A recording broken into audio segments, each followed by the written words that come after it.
This episode is about minutes 16 through 20 of The Rise of Skywalker with new guest, Katharine Coldiron. Hello there, and welcome to Star Wars Music Minute, where we celebrate the music and sound of Star Wars 5 cinematic minutes at a time. I'm Chrysanthi Tan, but you can call me Xanthi, and today is all about minutes 16 through 20 of The Rise of Skywalker, in which we find out that our heroes find out that somehow Palpatine returned. This excerpt of the film mostly takes place at the Resistance base on the Jungle Moon Agent Kloss, and we start out with Poe and Rey continuing to argue about various things. Then Rey establishes that she's going to pick up Luke's search for Exegol. Finn Poe established that they're going with her. Leia gives Rey the Skywalker lightsaber, and we end with a metalsmith wielding Kylo oh my God, their names, I always get them so confused. Kylo Ren's helmet back together. It is confusing, right? Ren and Rey. It's perfectly reasonable to confuse Ren and, Thank you. Ren and Rey and Ben. What? I know. Well, today's guest is author, film, and book critic Katharine Coldiron. I'm excited to talk to you, Katharine, because I know that, I heard your minutes on Star Wars Minute, and you're a fellow creative writing person. Yes, and I heard your minutes on the Star Wars Minute, and I also listened to the first few episodes of this season, and I think that we'll have a lot to talk about just because our opinions are pretty strongly opposed. Yeah. But I also have to admit right off the top that I feel very much out of my depth because I know how to read music and I appreciate music, but I don't know anything about music theory or any of the stuff that you were talking about, especially in the first episode. So I'm going to try, but I have so many questions for you. Oh, that's great. I love questions. I like your, I like the way that you approach, it makes sense. I didn't know when I listened to you on Star Wars Minute that you were like a media critic, but I'm a music critic, in a writing sense, I write music reviews. And so I feel like I was feeling the critic energy of being able to kind of break things apart in media and talk about them in a kind of not just surface way. So I'm excited. Oh yeah, I get that. Yeah. And it's a complicated thing because I think of myself as a writer about film, but calling yourself a film writer makes people think that you write movies, which I do not. Mm-hmm. So, book critic is a very easy thing to roll off the tongue, but I'm not exactly a film critic. I'm more of a writer on film. Right. That makes sense. Your new book is about film. It's like essays on film, if I'm correct. It is, specifically about bad movies. And yeah, it's 13 essays about crappy movies and TV shows. Awesome. I'll definitely put links to all that in the description. But why don't we start off the bat just with listening to the beginning of these minutes? Kind of get into it. All right. Out there with us. No, I want to be out there but you're with not. you. You're here training. For what? You're the best fighter we have. We need you. Out there, not here. Junior. So, I'm going to put some visuals up. What's the message? Here we go. Decoded the intel from the First Order spy, and it confirms the worst. Somehow Palpatine returned.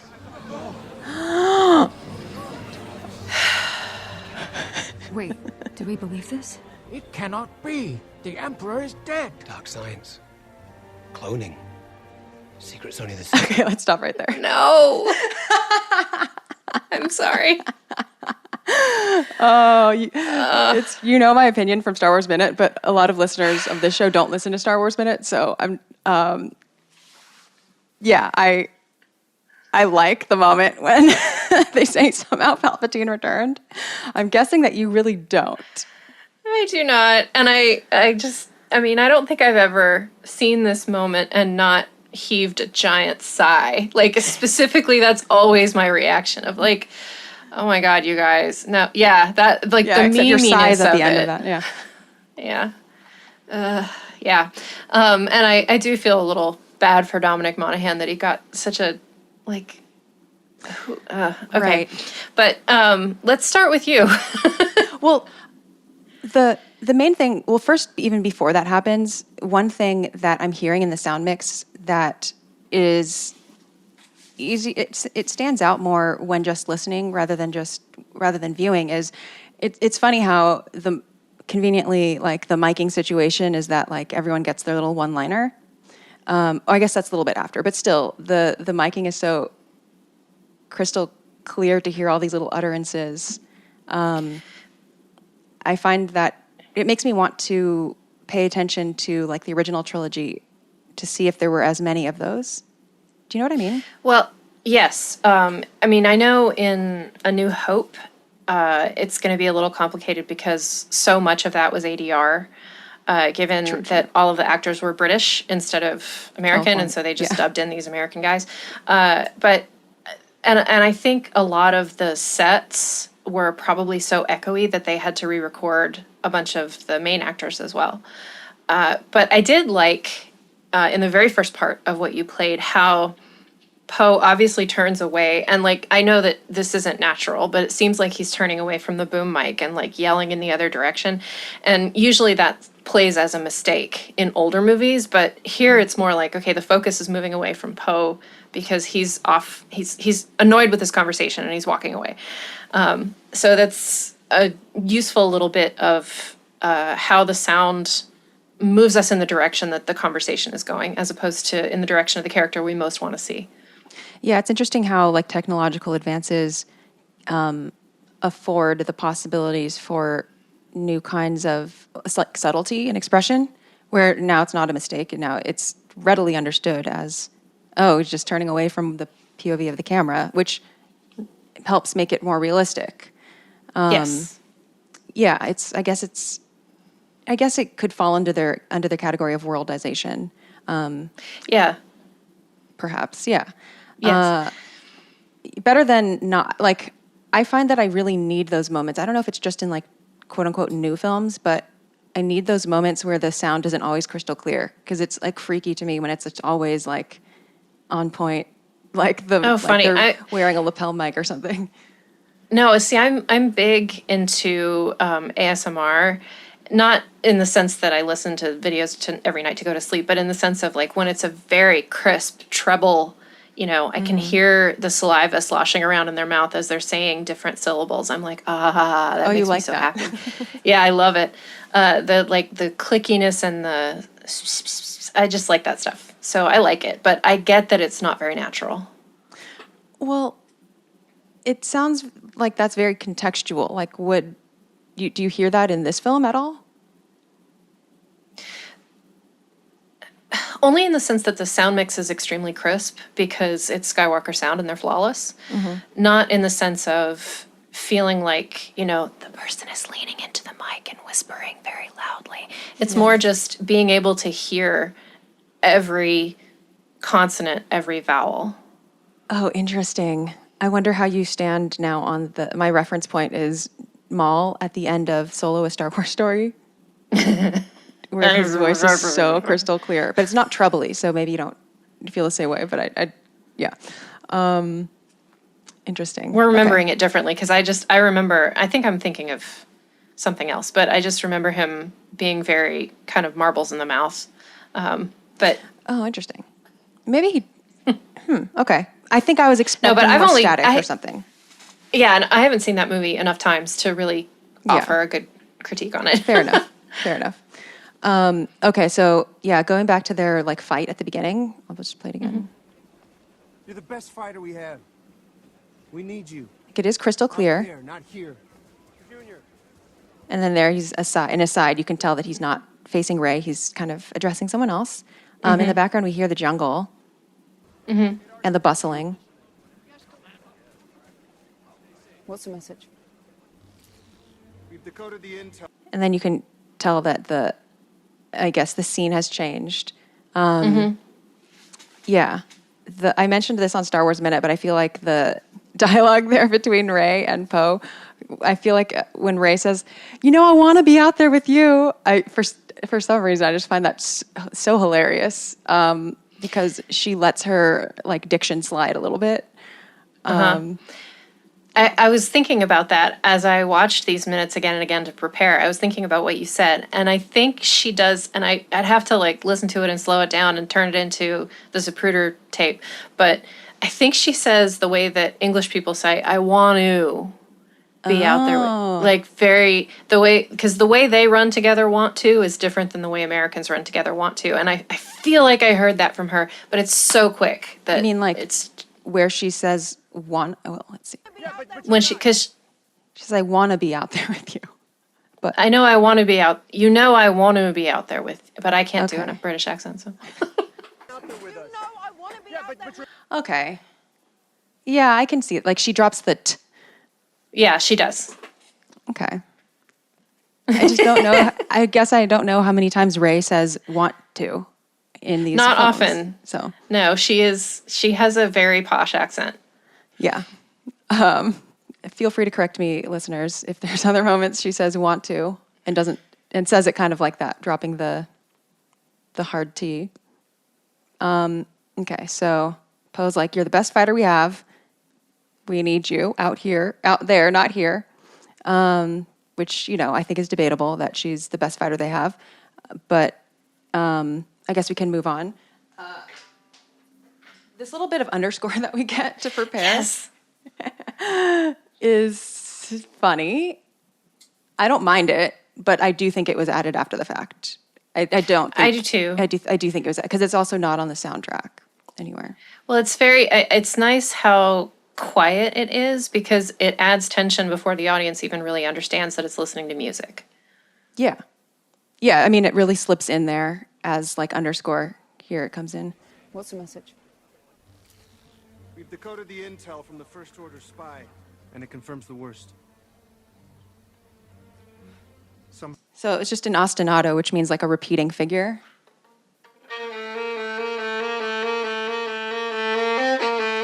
That's the loop. Then it's like, and there's like a bass note, do, do, do, and then it does like, modulate up a little bit, but it kind of provides an unobtrusive bass for Poe to deliver this message, and it sounds kind of spy-like, creepy-like, but not like too overtly. It does remind me a little bit of Sith Seduction. Which is I think it's from Revenge of the Sith, but it's, it's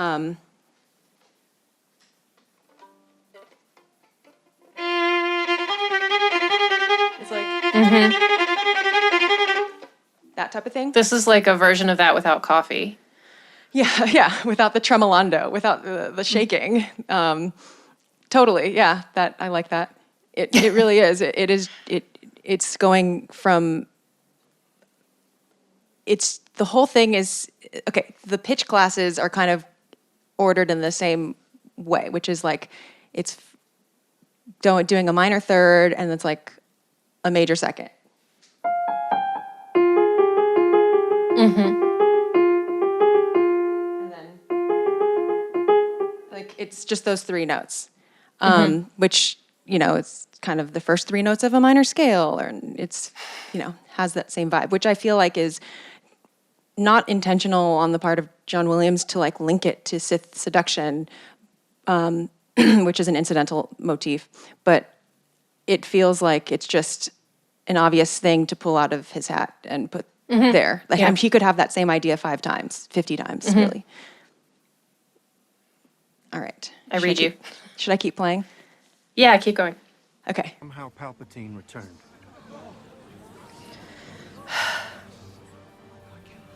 Wait, do we believe this? It cannot be. The Emperor is dead. Dark science. This is their one-liner. Cloning. Secrets only the Sith knew. He's been planning his And then revenge. this is where the Emperor's theme starts up. Totally. Yeah. See, it just slides in there so like unobtrusively. The high violins moving back and forth is like the big, because I always thought of the Emperor's theme as that instrumental that sounds almost like a theremin in the scene where it goes, but it's not. It's what it goes down, because you've played it a couple of times, and I'm like, okay, so it's the one that goes like, Well, yeah. It does go up too. It goes dee dee dee dee dee dee dee dee dee dee. That is part of it, but Yeah. And in that scene, when we first hear that, the opening of it sounds like those violins that we just heard in this scene. Well, it's doing a minor third. So it's just not doing the middle note. But yeah, it is that same, minor thing. Let's hear the part where it like slips in, because I missed it this time. I wasn't paying attention. It's like my one job. Intel from the First Order spy, and it confirms the worst. Somehow Palpatine returned. There it is. That violin. It cannot be. The Emperor is... Yeah, there it is. I feel like it would be very easy to miss if you weren't listening for it, because you can't exactly hear where it starts, because like you said, it kind of is like a runoff of the previous violin thing.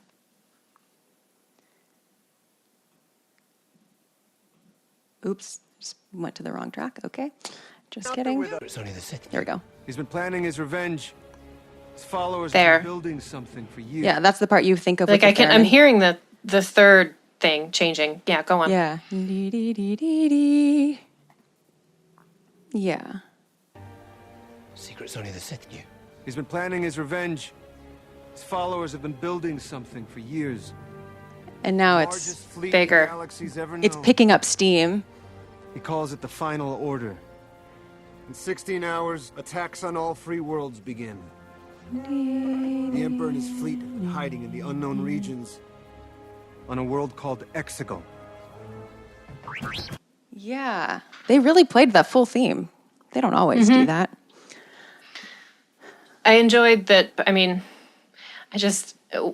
I'll never forget the moment in the prequels, I don't remember which one, when Christopher Lee repeats Darth Sidious twice, like in a row, to be like, you got that, audience? Darth Sidious, that's his name. And I feel like that's what the is way. I think it's episode 2. He says it twice in succession in 2 sentences, and he's like leaves a careful space in between. So, and I feel like that's the delivery that we're getting from Oscar Isaac here, where he's like, Exegol. Like this world called Exegol. Well, You got that's that? so the American Exegol. audience can understand. Yes. I enjoy it when they do that. I hear that in movies a lot, this sense of like, when it's an important piece of information, the actor slows down and delivers it really carefully. That's really, unless it's the Banshees of Inisherin, and you're just like, whoa, I need time to acclimate to this accent. Yes. I mean, yeah, Peaky Blinders is basically in another language. So, Yeah, he does kind of do a slow delivery. I have to say, like, okay, so this is the second, well, this is hardly the first time Palpatine has been mentioned in the film. This is minute 16, but it was in the opening crawl. It was in, like, Kylo Ren goes to Exegol already. He's already been there. We've already seen him. So, like, this is no longer new information to the audience. It's new information to our heroes. When you sighed in the theater, you said, did that also happen during the opening crawl? Or was it specifically this part? no, I was confused by the opening crawl, and I mean existentially confused, not Okay. like I didn't know how to read it. Because I remember when I saw the opening crawl for episode 1, I was like, wait, this movie's going to be about trade negotiations? And so when I saw the opening crawl for this one, I was like, wait, this is just going to be an old-fashioned, like, fantasy radio play of, the dead speak. It's so dramatic mid-20th century radio play the dead feeling. speak feels like the beginning of every Star Wars crawl, almost. I mean, you're not wrong. It's like, to me, it was just very slightly out of what I expected in such a way that I went, okay, what kind of movie is this going to be? Instead of feeling the excitement that I felt from the end of The Last Jedi, I went, oh, okay, all right. Let's hope for the best. So right from the dead speak, which, I don't know, I loved it. I was like... And I'm glad. No, I'm so glad that people who love this movie love this movie. I want to make that very clear. Oh yeah, no, I believe you. But like, I don't even like, I'm not invested in quote unquote convincing other people to like it, nor am I invested in feeling justified or anything. It's what I'm mainly fascinated by is how different genuine reactions arise from different people. I feel that way too, yeah. And I mean, the main reason that I feel that way is that I know that I cannot give an unbiased perspective on Star Wars the way that I can for a lot of art. Me too. Because it's been a part of my life for such a long time and such a big part of my life that I always say Star Wars is family, so I can't like accurately judge whether my mom is the best mom or not, because it doesn't matter. Yeah, exactly. And there is a way in which it doesn't matter. So I'm able to sort of say, yes, this film is very competently directed. The sound editing is good. I have quibbles, well, not quibbles, I have big issues with the score, but we can get into that. Yeah. But I can't say, this isn't the kind of Star Wars that everybody wants, because it's not the kind of Star Wars that I want, that doesn't mean that it's not somebody's favorite movie. Right. Well, I see all the Star Wars as one big Star Wars, so I wouldn't even call it my favorite movie I call like all the Star Wars. Yeah. What's your favorite movie? I just say like the Star Wars, the category. And then, but yeah, okay. I'm curious what your issues with the score are. That's very interesting. So I was a little bummed out when I listened to the previous episode of this podcast because you pointed the way to a video Riley. by Sideways. Yes.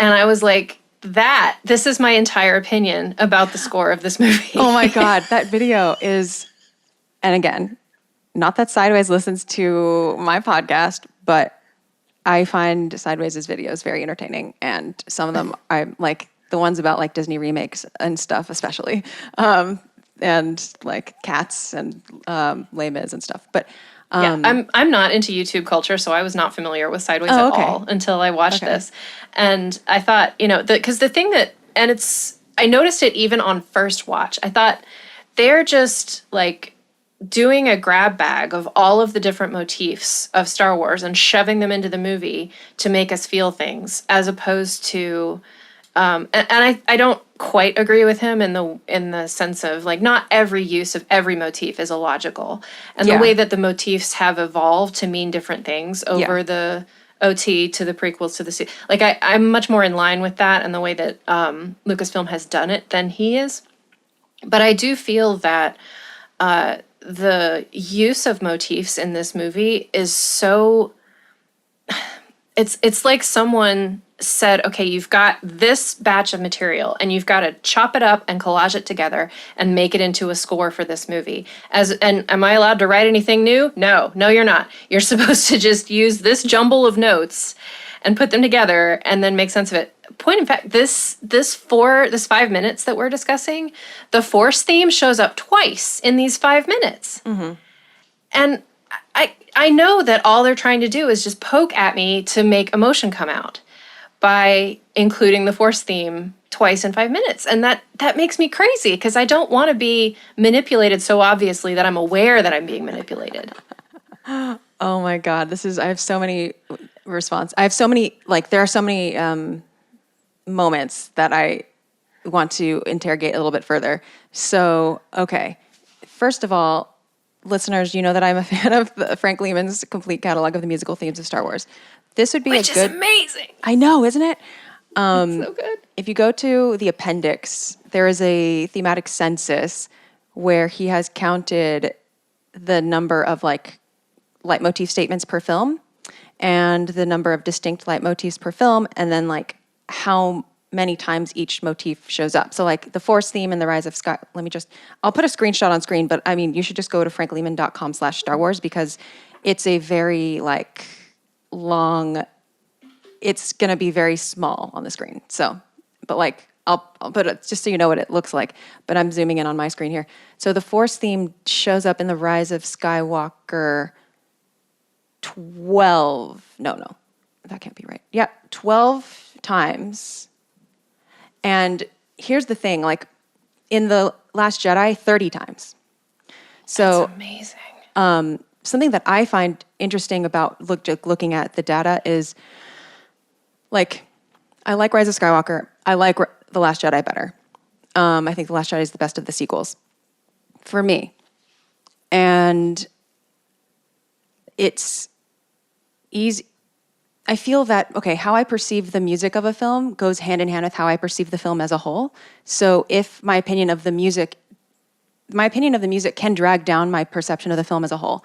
And my perception of the film as a whole can also drag down how I remember the music, if that makes sense. So Yes, it does. I guess what I'm trying to say is, like, if you look at it on paper, the music of The Last Jedi was probably a little more hearkening to the old leitmotifs. Yeah. It was really like it was probably slightly less original than The Rise of Skywalker. But so many people remember The Last Jedi more fondly that it kind of goes, it's easy to pull in like all the other elements with it. So I think part of the reason doing this podcast, doing this season is interesting to me, is exciting to me, is because I feel like there are aspects of the score that will get overlooked in history, or at least in in the near future, because the film isn't as loved at least by people I know. So yeah, this film actually has, like, I think the new themes in this film, I like them better than the ones in The Last Jedi. I will say. Okay. Yeah, I love to be proven wrong with data, so I'm loving it. But the thing that I kept thinking about as I was preparing for this was, I went to see Beyonce during the Formation tour. And the concert was very carefully engineered. Like, every minute of a concert like that is going to be, they want you to feel a certain way, and they want to engineer and control your emotions over the course of the show. And about every 45 seconds, they did something that was intended to make you get goosebumps. And that way, the experience was intense across the entire, however long it was, 2 or 3 hours. And I really did not like that. I really did not like being prodded to feel some peak feeling so frequently. I wanted them to just be like, okay, give me a break. Like, give me a few minutes of her singing a ballad instead of, like, every minute or so she stops on the stage and the bass drops. Like, it's so strong that it's too much. And that's how I feel about the way that this particular score uses the leitmotifs from the other films. I feel that it uses them in a way to make us feel things, as opposed to allowing the film to breathe and speak to us by itself. And the backup that I have for that is about the balance of emotion and information, but we can talk about that in a minute because I've been talking for a sec. I think that's okay. First of all, what you said about the Beyonce tour, I've never been to a Beyonce show, but I know the type of thing you're talking about. And I used to big stadium shows. I have been on a world tour with a pop artist myself, so I have been part of his shows like that. And what you're saying is not wrong, and also over stimulating for me personally. And I feel like me kind of quote unquote like pulling up data to show like the number of times is only one. That's not the full picture, because it also matters how it's used. So like what your original point is still valid. It's just the part about like it's not necessarily as many times as in The Last Jedi, but perhaps just the way that it's done is too over the head for you in this film, and that's still valid. I'm just stunned by 30 times in The Last Jedi. I would never have guessed it was that many. Go on, though. And then the other thing I want to say is that I think the Star Wars films and John Williams scores in general are like a little bit underserved when when people analyze the score in a way that puts like 80% of the attention on leitmotif usage, because that is like one, and I think that has also led like future shows doing Star Wars content, Star Wars shows, to use leitmotifs in a way that's like oh, we put leitmotifs in, we put the leitmotifs in, so it's Star Wars. Where I think John Williams is like real, like his leitmotifs are incredible and really well written, and no Star Wars composer since him has so far been able to write such like complex emotional leitmotifs with such variety, period. But the way that they're orchestrated, the underscore, the way that they flow, the types of modulations they go through, like the stuff connecting these leitmotifs, which are these goalposts that are easy fruit for people who don't know much about music to pick on, and that's fine. It's a common language. We all can point to force theme or whatever. But all the different ways that he, puts these themes or like transforms them a little bit or kind of juxtaposes them or does this subtle underscore that doesn't really get a name, but it's just part of it and it's harder to talk about. That's the stuff that is the stuff I really miss from like the way that Star Wars shows are scored. Like Kevin Kiner does a good job and, whatever, everyone else, but that underscore is very lacking, like the glue that actually holds the leitmotifs together. Yep. Yeah. I agree with you. And even someone as undereducated in music as I am, because when I was thinking, again, I was thinking really hard about what I was going to say on this show. And I was thinking about the way that Rey's theme changes from the beginning of Force Awakens to the end. When it's first introduced, it's like, I think it's a flute, might even be a piccolo when she's scavenging. Yeah. And it's so light and so quiet. And then it turns into this big, exciting adventure theme with different instruments when they're in hyperspace at the end of the film. And it shows that she has truly started going on this big adventure. And I know that's a really small example, but that's a big example. Great way to do it. She's a main character. Yeah. No, I'm in complete agreement. It's not underscoring. It's not the same thing as you're talking about. Yeah, it's not underscoring, but like I'm also not just talking about underscoring. I'm talking about like the way that like the theme, you could reduce it to like, I could just hum it and be like, this is Rey's theme, do do do do, and then do do do do do do. But the way that it's orchestrated is one thing, and the way that the theme is just carried out, the way that it's done. There are so many different ways it can be done with the same melody. Like just think of any like Somewhere Over the Rainbow. You could think of that as like a leitmotif. Or, you could say like the A section is like leitmotif A, and the B section is like leitmotif B or something. How many different how many different ways could an artist do that where it would still be recognizable as Somewhere Over the Rainbow? Infinite. There are many ways you could do it.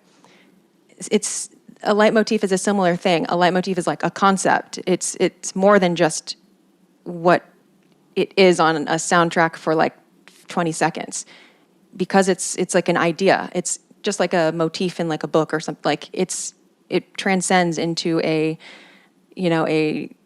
space object. It transcends into something that then can be used in many, many, many different ways. And you can keep doing it in a very standard, like just block chords on the piano. You could keep doing it like that, or you could be like John Williams. And this is reminding me of a conversation that I read. It was either on a podcast or something, that John Bryan said that there's a difference between, in pop music, a song and a performance. And he said some songwriters write the song specifically for performance. And so when you try to cover it, it kind of falls apart. But if they're strong songwriters, then you can juxtapose that song into just about any other scenario and it will be interesting and good. Like Bob Dylan is a great example of this. Even though his songs seem very threadbare when he's singing them, when they go someplace else, when someone else interprets them, you realize that they're freaking amazing songs. And that's useful information. I started to think about this because I was thinking about Nirvana. I think he said that Nirvana was more songwriter than performance, and I was like, oh, come on, that can't be true. And then I started listening. Yeah, I started listening to covers of Nirvana songs, and I was like, damn it, he was right. So that was a useful distinction for me. And I feel that, and I'm not trying to denigrate film composing here, but I feel like a lot of film scores do the performance thing where Max Steiner in particular wrote, these huge violin arrangements that are not remotely interesting if you put them on piano or you put them on, a brass arrangement or something. They're specifically intended to be these dramatic string arrangements, and that's that. Whereas John Williams wrote more songs where you can change it and you can evolve it and tune it to something else, and it'll still be interesting. You can put it in 8-bit music, and it's still interesting. Oh, interesting. Okay. I think John Williams does both. I think Ludwig Göransson does songs. Okay. And da da da da da da da da da da da da. But thinking about any part of the underscore of Mandalorian, I'm like, okay. I guess. Let's just get to the song. Well, I guess. Let's just do a song again. Another thing that and there's so much I don't know, but I really did want to talk with you about Wagner and Tchaikovsky and film scoring. Yeah. Because I feel like those two composers kind of laid the groundwork for film scoring, but it's possible that the generation after John Williams just doesn't listen to them anymore, and that may be why their underscoring sucks. Oh my gosh, that's such a... Okay, there's so many facets to that. One is that Tchaikovsky and Wagner, late Romantic composers, definitely ushered in, they definitely contributed to, early Hollywood film scoring is based on late Romantic music. It's a very plussed up version of it. So basically all of the parts from late Romantic classical music that were like the most heart-stirring and the most like, the extremes of that were kind of elevated in film music, and that's what that would.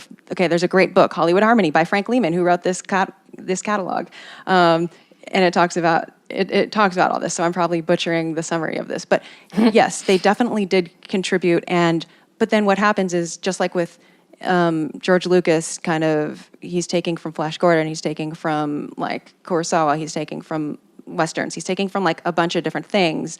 And then at some point, Star Wars becomes the reference itself for some people. I see. So it is kind of like John Williams takes Wagner, Holst, Tchaikovsky, Khachaturian, like Prokofiev, Shostakovich, so Elgar, like he is taking in this much, and his style incorporates so much. And then the next generation of film composers try to be like John Williams, who did all of that. And there's kind of a distillation. Yes. And certainly it's not like composers today don't listen to all of those, but like there is now more of an industry of film composers where the training they might not even go, some of them they might not go through the same, perhaps, classical education that like maybe a composer that's not in a film composing track might go through. They might be, and for their job, they will have to be like more trained on the computers, on that kind of thing. There's a literary version of this, and it's Virginia Woolf she made this big complaint about you have to study Greek if you're going to be a writer. Oh, wow. And of course, that's nonsense now because nobody does that. But that was a classical education in the early part of the 20th century. And my part of this argument is, as someone who was never raised religious and who's never read the Bible, I feel like part of what is fragmenting literary studies right now is that not everybody has read the Bible. So they don't have that kind of foundation from which to build literature. That's neither good nor bad. It's very white-centric of me to say that. But it's like the history of 20th century literature kind of bears that out. And it's similar, I think, to what we're talking about here, where instead of reading Greek, Plato, the Bible, people are reading Virginia Woolf, Faulkner, whoever else, Melville, and then they build from that instead of building from the stuff that those people built from. Well, those are the new classics, and then the next, like, it's always going to be like several like, I don't know, 100 years removed, and then it's like the next round of classics will be like J.D. Salinger, and then the next round of classics, like it'll be like Neil Gaiman and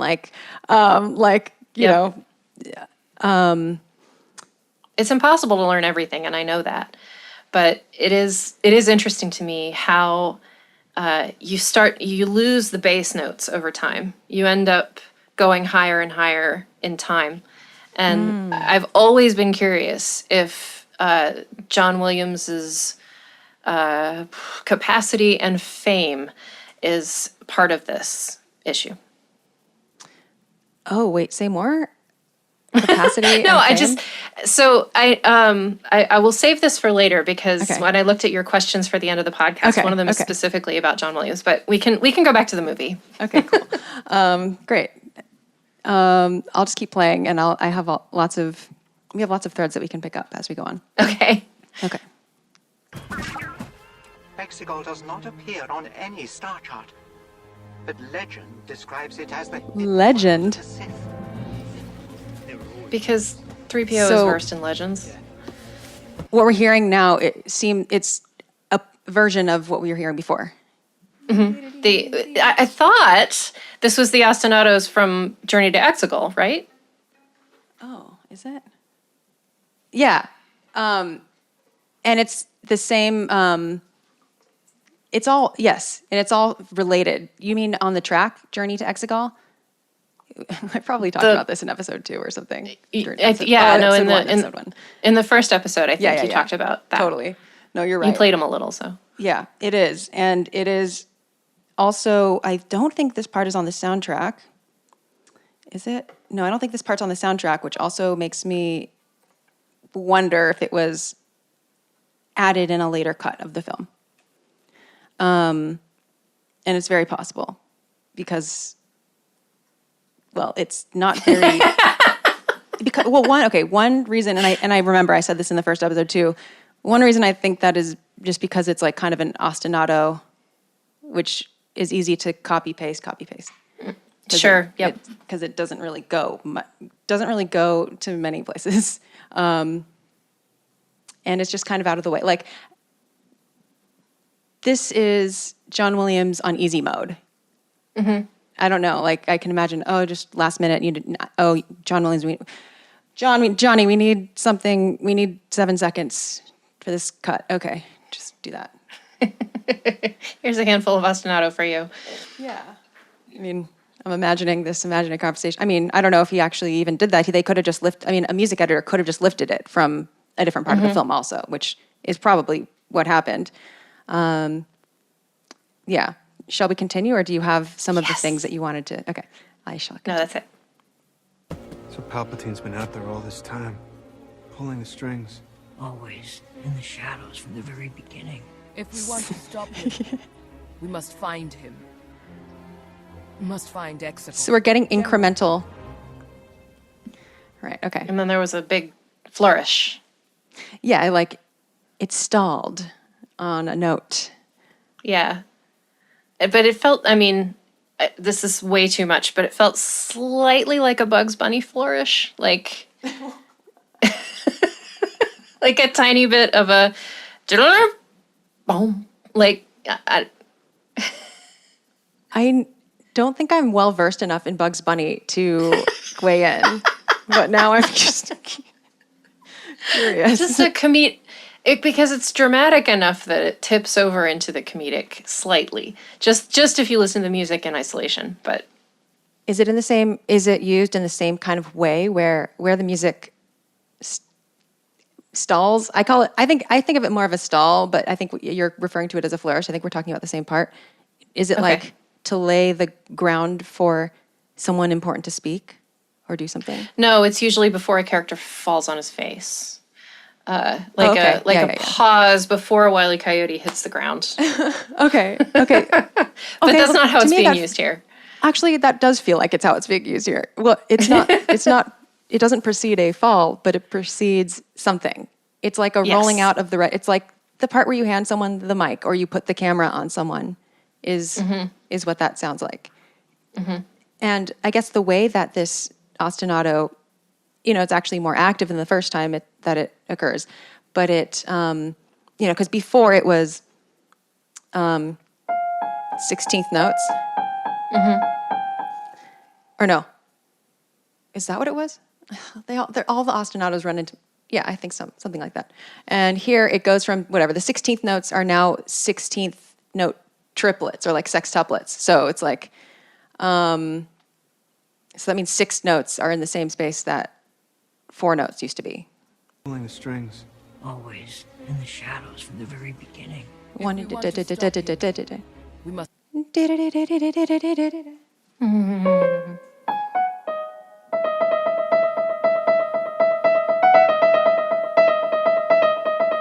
I see. First before it would be. So it's been condensed, that more notes fit into a smaller space.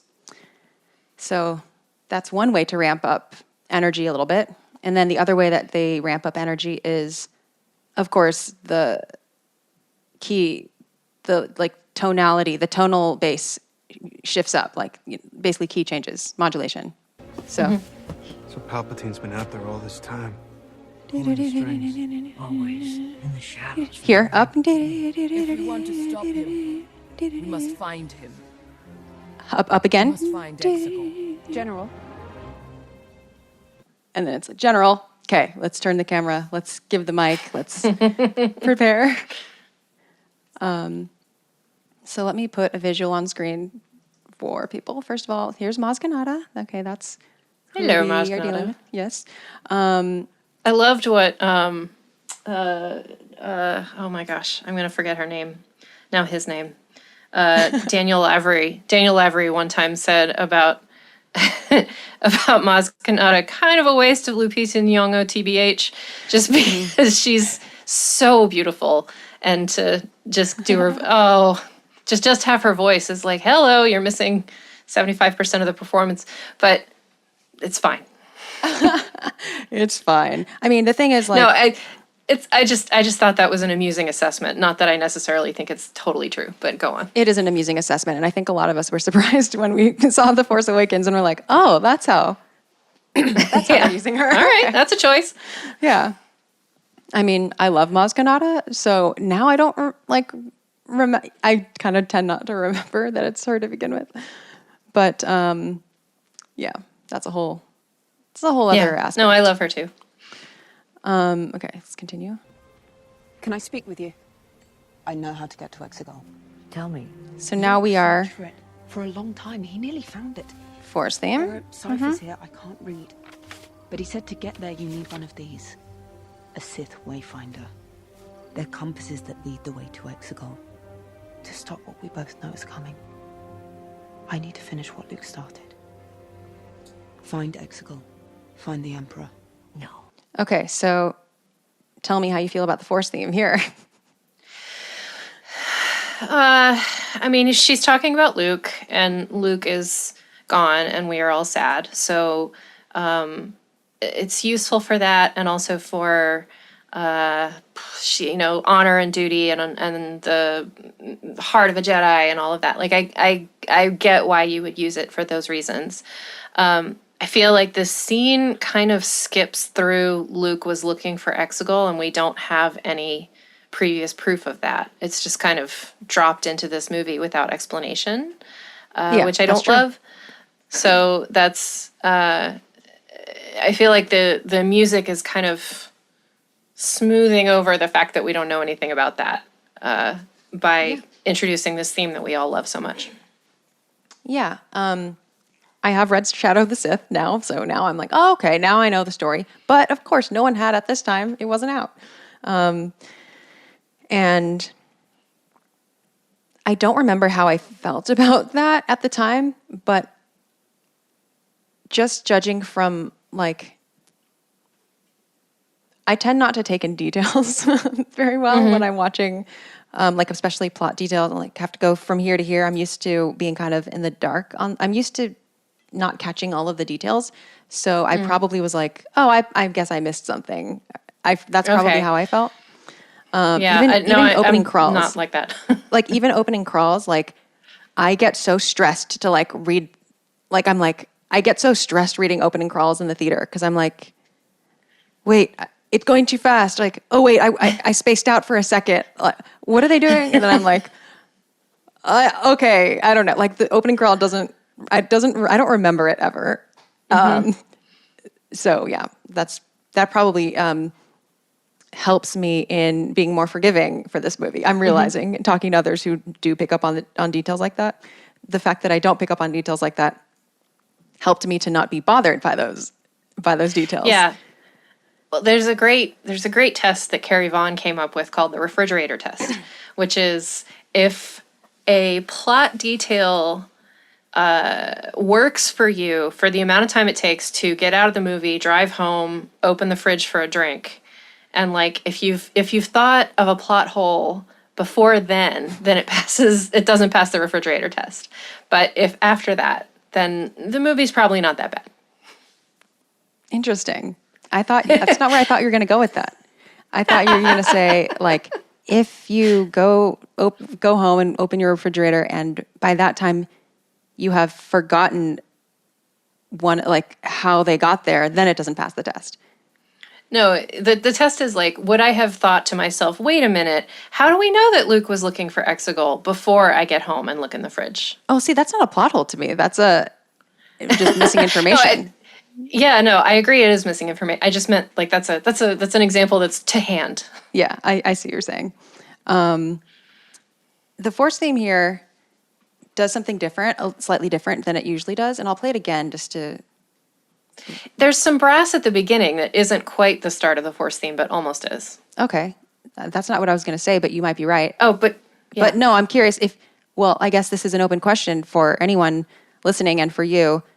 In what ways does any part of this Force theme sound different than usual? And of course, when I say usual, it's like, what usual are we even talking about? There's Binary Sunset, which is like the first big time, I guess, but there are so many, it's hard to define what usual is, and that probably varies from person to person. But anyway, here. I can't read. I'll start earlier. How to get to Exegol. Tell me. Luke searched for it for a long time. He nearly found it. There are ciphers here I can't read. But he said to get there you need one of these. A Sith wayfinder. They're compasses that lead the way to Exegol. To stop what we both know is coming. I need to finish what Luke started. Find Exegol. Find the Emperor. Is it not French horn? It is. Is that what it is? It's a good question. I'm not a brass expert enough to say for sure it's not French horn. The thing is, it is lower than it is. So if it might be French horn, but it might be just the fact that it's in a lower key. It does sound like a lower brass. It sounds a little flatter than, French horn usually has that like round loveliness to it. And this sounds a little bit more trombone-y. Maybe. But also I felt like there were chimes, or not chimes, but harp kind of like integrated normally? in there too. You mean normally or in this version? In this version. Let's like the mystical harp that sometimes plays during the theme. One of these. A Sith wayfinder. They're compasses that lead the way to Exegol. To stop what we both know is coming. I don't hear harps. Yeah. Oh, you're saying harps are missing. No, I'm saying I misheard just now. Oh, okay. Sorry. But I do hear pizzicato, like low pizzicato, which is kind of giving the pluckiness. So I'm going to do it in octave up. Yeah. Oh, I see.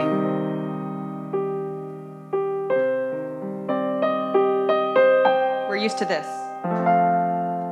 We're used to landing on a major 4 chord. So I'm in C minor. Sorry. F major. But here,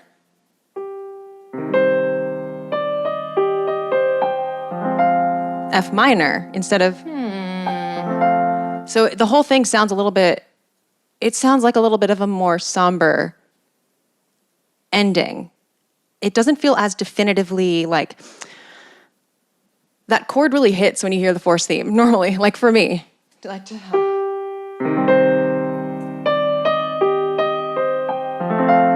You're like, ooh, like something in you lifts, like your spirit lifts a little there. But here, it doesn't. Those of you listening to the podcast, I'm nodding like crazy.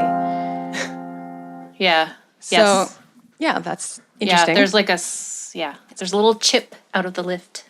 Yeah. We haven't earned we haven't earned that major chord yet, or something. Interesting. And then it kind of spills into. Let me go back so we can hear that again.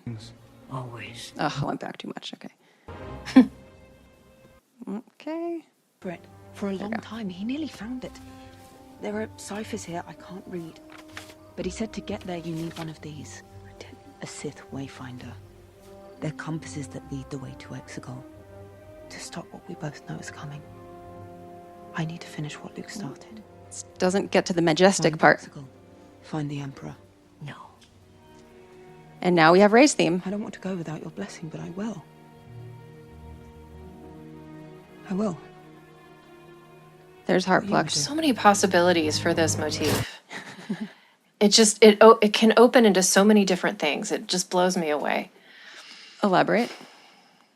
Well, I just like I remember when I was when the first Harry Potter movie came out. I was still a giant Harry Potter fan, and when I heard the music, I thought, holy. Like, I could not believe how perfect it was, how perfectly suited to the content it was. It was like the music had been created in tandem with the book, and I didn't know how John Williams performed that miracle again. It just blew me away.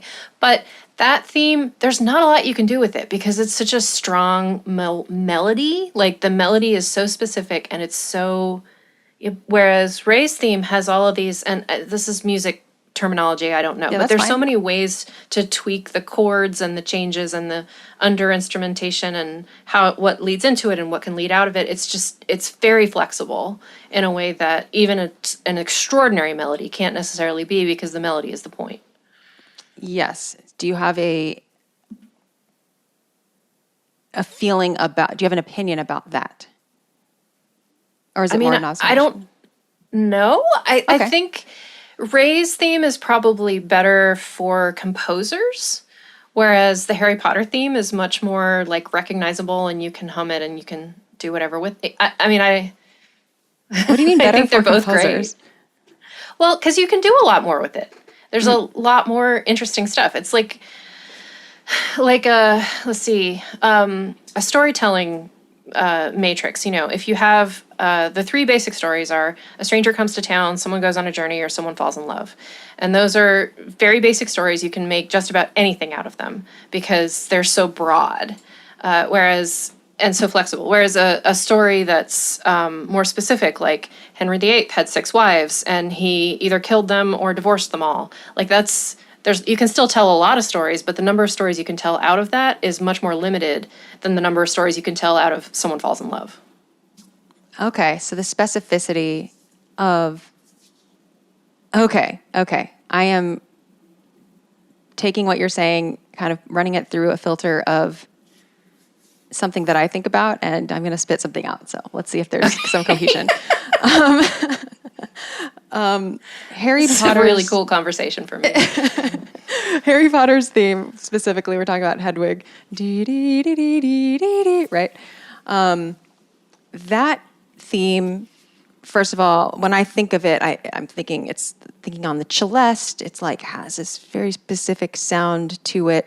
It's not just a melody, but it's like the harmony is very specific as well. And yeah, it's perhaps one could say it's harder to do something else with it. I don't necessarily agree with that because I think there are like many things to still do with it, but I get what you're saying with like it kind of it can lose its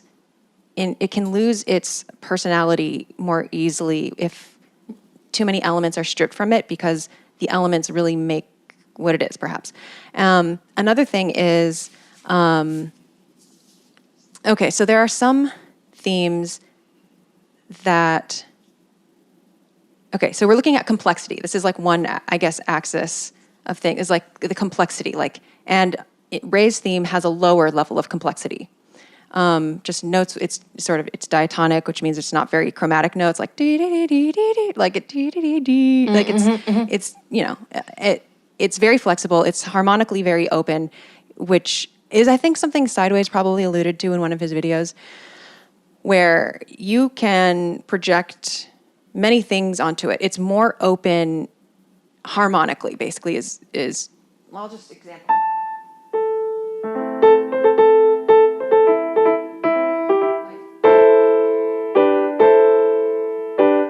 That's a lot simpler than like.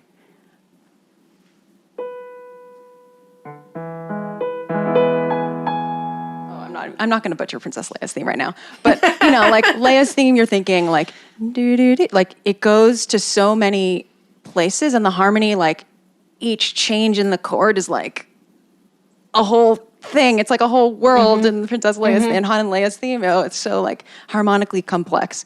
Rey's theme is very harmonically simple, and I mean this for all of her variants, whether you're talking about the chimes or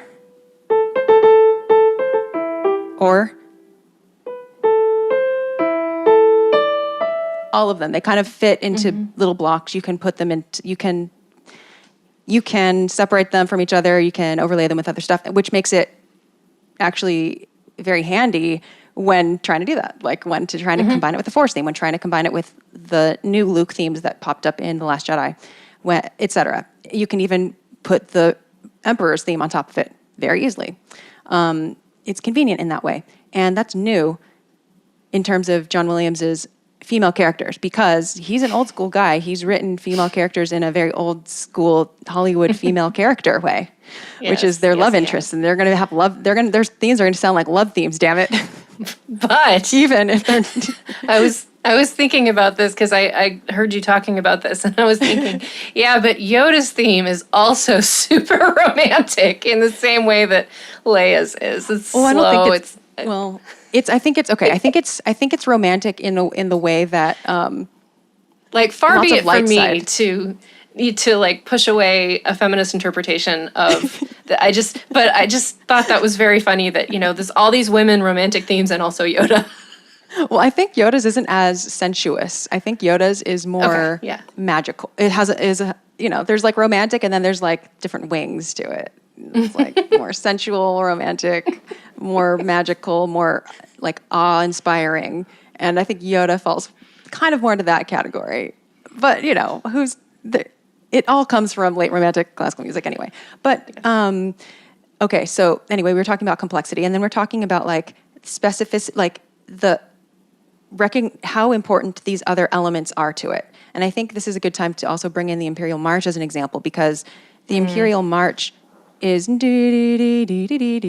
but oftentimes we're also thinking of a rhythm. We're thinking of a low brass. We're thinking of like a strictness to the tempo. There's like all these other elements, and Frank Lehman calls these like leitmotivic particles. Like you could evoke the Imperial March just by doing the chords sometimes, and Star Wars TV shows, including Andor, have done this where they don't use the Imperial March at all, but they use the same chords, and it really evokes that. Like Dedra's theme in Andor does that. And or you just do, and you don't even have to hear it. You're just like, okay. Imperial March. And he uses. I mean, there's I love the Imperial March. I used to play it in the mornings to pump myself up before work, and the thing that. Part of what's great about it is that it is a march, which means it's super simple and you can layer a bunch of complex things in it. I noticed that he uses the same like whirling arpeggios, I think, towards the end of the Imperial March that he uses in the second portion of the Harry Potter theme. Like once it gets beyond the chimey sound and you know, he uses the same sort of kind of violins going up and down, which I'm sure is lots of fun to play. And that's very useful to have this sort of 2/4 bomb, bomb, bomb that you can like layer in a bunch of things to it and even do polyrhythms. And it's smart. Yeah. And then here's another, okay, now we have to bring in a modern example where I feel like to bring in The Mandalorian, where a lot of, how else are you going to do The Mandalorian? Like, I feel like it's a score that is so depends on the instruments, that it is kind of harder to separate it from the way that it is performed on the soundtrack. Actually, Hans Zimmer would be a great example too, where like a lot of his music, like if you tried to have like just an orchestra play his music, just like redo it, the Dune score or something for orchestra, it would not really land. Okay, I'm just saying that. I will say that it's not going to really land because the sound is the sound. It's different. There's like different things that make a thing a thing. I have such strong and uninformed opinions about Hans Zimmer. Like, I have nothing to back up my low opinion of Hans Zimmer, but I just watched Interstellar for the first time and I couldn't believe how good the score was because it's Hans Zimmer. Like, he doesn't have any imagination. And yet this is just such a brilliant score. So, sorry. That's funny. I haven't seen Interstellar in a really long time, so I actually can't specifically speak to that at the moment. But yeah, okay. There was a point we were getting at, but I think we are. Yes. I think something. Okay. Here it is. E.T. Okay, let's take the E.T. theme now, especially the flying theme at the end, where the theme is allowed to flourish, and of course Spielberg famously. I mean, it's a well-known story at this point where Spielberg liked what John Williams did so much that he was like, I want to use all of it and I will cut the film to match your piece of music in the end of E.T., which pretty much never happens, okay, composers? That's not going to happen for you probably. That is like something that it's a fully formed like piece of music. And I think that's what you're getting at with the Harry Potter theme is like, it's like a fully formed piece of music, pretty much. And like Leia's theme, if you think of Princess Leia's theme, you can break it down to the quote, the bare bones theme of it, like the bare bones you would need to evoke the theme. But then if you think of actually the way that it plays out, like in the first time it showed, like in A New Hope or whatever, like it actually takes like a minute or a minute and a half for like the whole theme to play out. It's so developed. It's so complex, and it goes to so many places, and it doesn't just stay in the same like key even. And same with Han and Leia's theme, and same with Yoda's theme. Like these are stretchy outy themes. These are stretchy outy pieces of music, pretty much little fully formed pieces of music. In modern filmmaking, there I believe are fewer opportunities to do that because you're going to get things cut. And in fact, even on this Rise of Skywalker soundtrack, several of the tracks that are on the soundtrack are not tracks that really actually play out in the film. So they're concert suites. John Williams which is very that. profitable, but not necessarily useful for filmmakers or for composers. The concert suites? Yeah.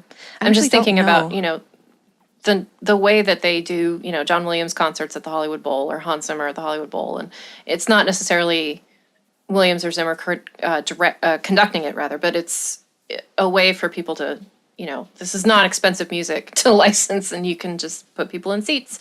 And that's, I don't know, I feel like that doesn't necessarily serve the film. Well, it doesn't. It's not really for the film. And I will say that, like, I've never heard like Rise of Sky. I've gone to John Williams concerts, and they're never playing Anthem of Evil or like they're not playing Rise of Skywalker concert suites. They're playing original trilogy. So I think the way that I'm guessing, I guess, but the way that concert suites are on the soundtrack, I think speaks more to like John Williams perhaps wants to write a full thing because I see. And have the orchestra perform a full thing, and then for the film it's going to be like all this chopped up stuff, and they might take stuff from the thing. Like I feel like as a composer, at least like a composer like John Williams, who's in the old style, more in the old school. New school composers might not feel the same way. They might not need to do that. They might be more used to actually just doing what's in front of them. But I think John Williams has a need to develop something more fully before then being able to reel it in and do the little stuff. That's just what I'm just thinking about, I do not doubt your guess. I'm thinking it must be the problem with the themes that go on for a minute and a half is not just what you said about having to cut them to the film, but also the thing I was talking about earlier about being able to, fit that into other portions of the score, and how, if you don't have a brief leitmotif that's 5 or 6 notes, then how do you evoke it immediately if you just want to suggest it in a scene? Okay, so I think that they're not mutually exclusive things. Like Princess Leia's theme goes on for like forever, and the Force theme, when it's allowed to play out all the way, it goes on for quite some time too. But it's still, you only need the first few notes to give it, to hint at it. So I think one can have both. One can strive for both and have both. It's possible. John Williams shows us. And possible. I'm also reminded, and I don't know that this has come up on your show before, I'm reminded of the music from the Star Wars Holiday Special, which it's very domestic because it shows the Wookiees at home on Kashyyyk. And it starts with the doo-doo, and so you think it's going to go on to like in a different key, that it's going to play the main fanfare, but instead it goes into this like quiet little flute melody that's major key and very, it's yeah, I know the face you're making is correct. It's sort of barfy, but it's like initially you think, oh, this is exciting, and then you're like, oh wait, no, it's really, really not. So that's it's funny. Just 2 notes can do it. You're right. Do you think they're like trying to evoke it, but then like obviously they have to write something new? Okay, that's how I felt about the Rogue One theme. But anyway, I have to rewatch the Star Wars Holiday Special. It's been too long. The music, but also it hasn't. But also it's probably been, I don't know. No, it probably hasn't been too long. But yeah, the fact that poor Carrie Fisher is forced to sing is just very unfortunate. Oh, I forgot about that. Yikes. Yeah. Well, that's funny. I'll probably rewatch it for Life Day or something, maybe, like with moral support. Good call. Moral support. I think it was Riley though who said that the Lego Star Wars Holiday Special is primo entertainment, and she is 100% right. It's delightful. Yeah. No, I agree with that. I enjoyed that. Yeah. Okay, so let's continue listening. Yes. Sorry, that's very loud. You were right before. I'm going to pick up Luke's search for Exegol. I'm going to start where his trail went cold. Okay. The forbidden desert of Pisana. Yeah, I know. We're going with you. Now we have some music. I need to go alone. Yeah, along with friends. It's too dangerous, Finn. We go together. I wholeheartedly agree. Okay. You have your finger raised. I do. So at first, I listened to this pretty carefully, and at first I thought that at first it reminded me of there's this transitional middle of the scale violin moment in the end credits music for the original trilogy that's like do do do do do do do do do do, and then it moves on to a different, like it's just this very, like it's not a super necessary piece of music, but it's right in the middle, and it's the violins.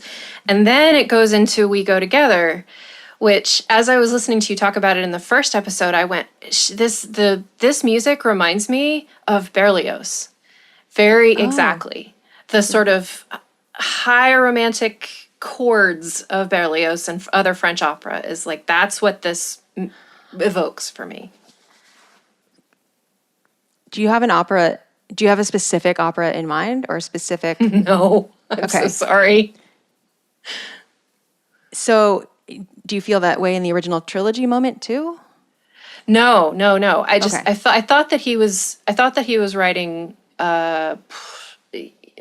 under like background music basically, and then we start with this theme that's so beautiful and new, and all the stuff you said about, usually music isn't this sentimental in Star Wars, and I loved that was the case, and that he kind of let it happen. I'm super curious what Berlioz thing you're thinking of, like it's Faust or like, because usually when It's not Faust, no. okay, because usually the Berlioz that comes up most is Symphonie Fantastique. So this definitely doesn't sound like that to me. No. But I might be definitely thinking gonna of Troyen, okay. which is a very, very long opera, so it would make sense that you can't call it up immediately. But I might also be thinking of Plaisir d'amour, which is, I don't know if that's actually Berlioz, but I just observed when I was going to operas a lot that French operas were my favorite, and this was kind of like Was it dramatic? Was it like comedic or? Plaisir is, yes. Okay. Comedic and love, and nobody dies at the end. French operas, that's an interesting genre. I mean, have you seen like Tales of Hoffmann or like Orpheus in the Underworld? Yeah. Is that the type of thing? Tales of Hoffmann you like? is my favorite opera. Oh, I actually really like that one too. I really like Olympia's part. Yeah, okay. Tales of Hoffmann. I remember like I feel like I had to, like as an English major, I had to like read Tales of Hoffmann, and then I was like found out that it was an opera, and oh my gosh, it was, yeah. I have seen it. I've flown out to see it before. Okay, you know what it reminds me of is Canto Bight. It reminds me of like when they're about to arrive, like when they're just starting to arrive, or the camera is arriving on Canto Bight a little bit. For some reason, just that little... I need to go that little magical... search for Exegol. I'm going to start where his trail went cold. The forbidden desert of Pisana. Yeah, I know. That. That little... I can't really say why, just the transitional thing that you might be hearing from the opera, it kind of... that's the part you're talking about, right? Or are you No, it's talking two about the different chords? things. Okay. The chords in We Go Together is what reminds me of Berlioz and French opera. Whereas the beginning violin music, it's like, I'm not going to be able to call it up, but it's at the moment in the end credits around where you hear the do-do-do-do-do-do with piccolos. It's like around there, the violin music that's in that area of the score.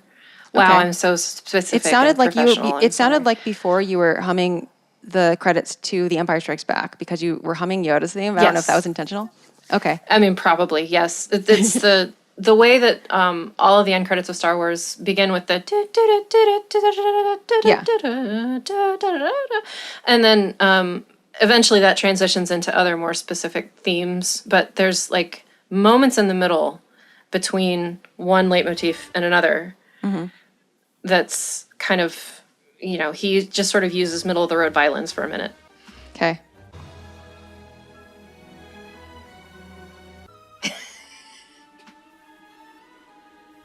It actually sounded like you were humming the beginning of Yoda's theme, so I'm just gonna... Well... Yes, like this. Yes. That's exactly it. Oh, okay. End of Leia and Han.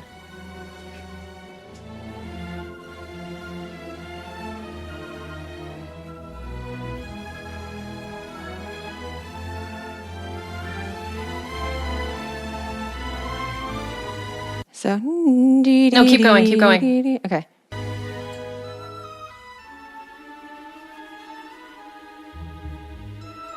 This kind of, la-di-da. We're not Yeah. really doing anything. Yeah, it's kind of like we're a gonna little get to moment something. of just resting for a moment before that. So you're talking about that little. Yeah. So yeah, play the beginning of We Go Together again. Okay. Okay. Going to my playlist for this episode. Okay, I'm in the Empire Strikes Back playlist. Okay.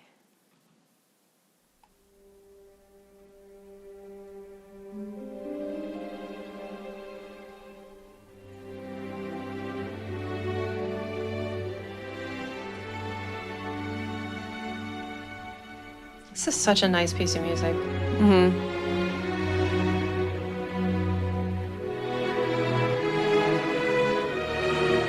And then it moves into more sentiment.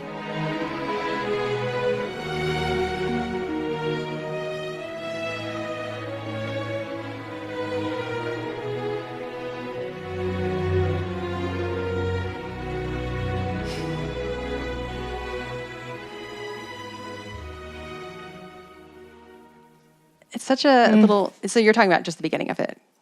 Mm-hmm. Do you think you're also picking up on like the glockenspiel and just those light instruments? I have no idea. Okay. No, I love this. I love when there are No, this is like my favorite thing to investigate. Is like, why does one thing remind me of something else, but I can't define why? That's like, that's really fun to me. Okay. Well, it's noted in my head. I mean, part of it is that it's all from the same composer, right? You know, it's use this little violin line over and over, like you said about the ostinatos. Yeah. So my sense of when this music comes in, like we've already had, we've had lots of music so far already. We've had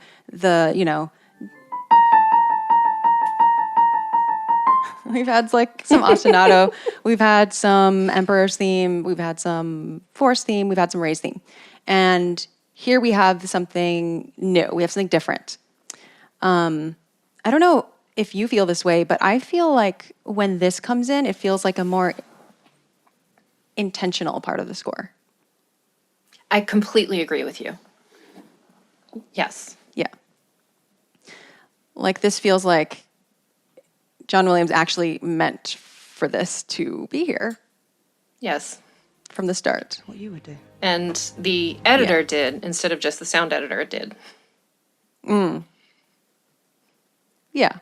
I mean, it does help that like, it feels like this, first of all, I guess one hint that I have for this is that this is on the soundtrack. And you, like from the very beginning of it, it's on the soundtrack. So like, even this part, oops. So you got her up and running? You were right before. I'm gonna pick Right up when the it search starts. I'm gonna start where his trail went cold. Right here. Forbidden Desert of Pisana. Yeah, I know. We're going with you. That's literally the beginning of the track, We Go Together, on the soundtrack.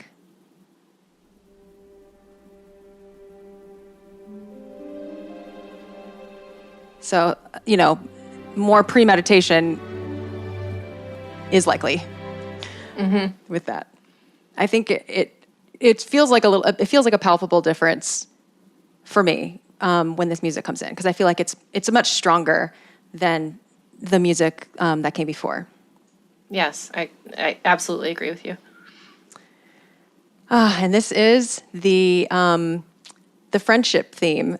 So the track is called We Go Together, and it's track 9 on the original soundtrack, and it's also on the For Your Consideration soundtrack, track 3. But the actual theme that, and the leitmotif, I guess you could call it, and just to remind everyone, John Williams doesn't name his leitmotifs. This is like other people, like this is what Frank Lehman has named this leitmotif.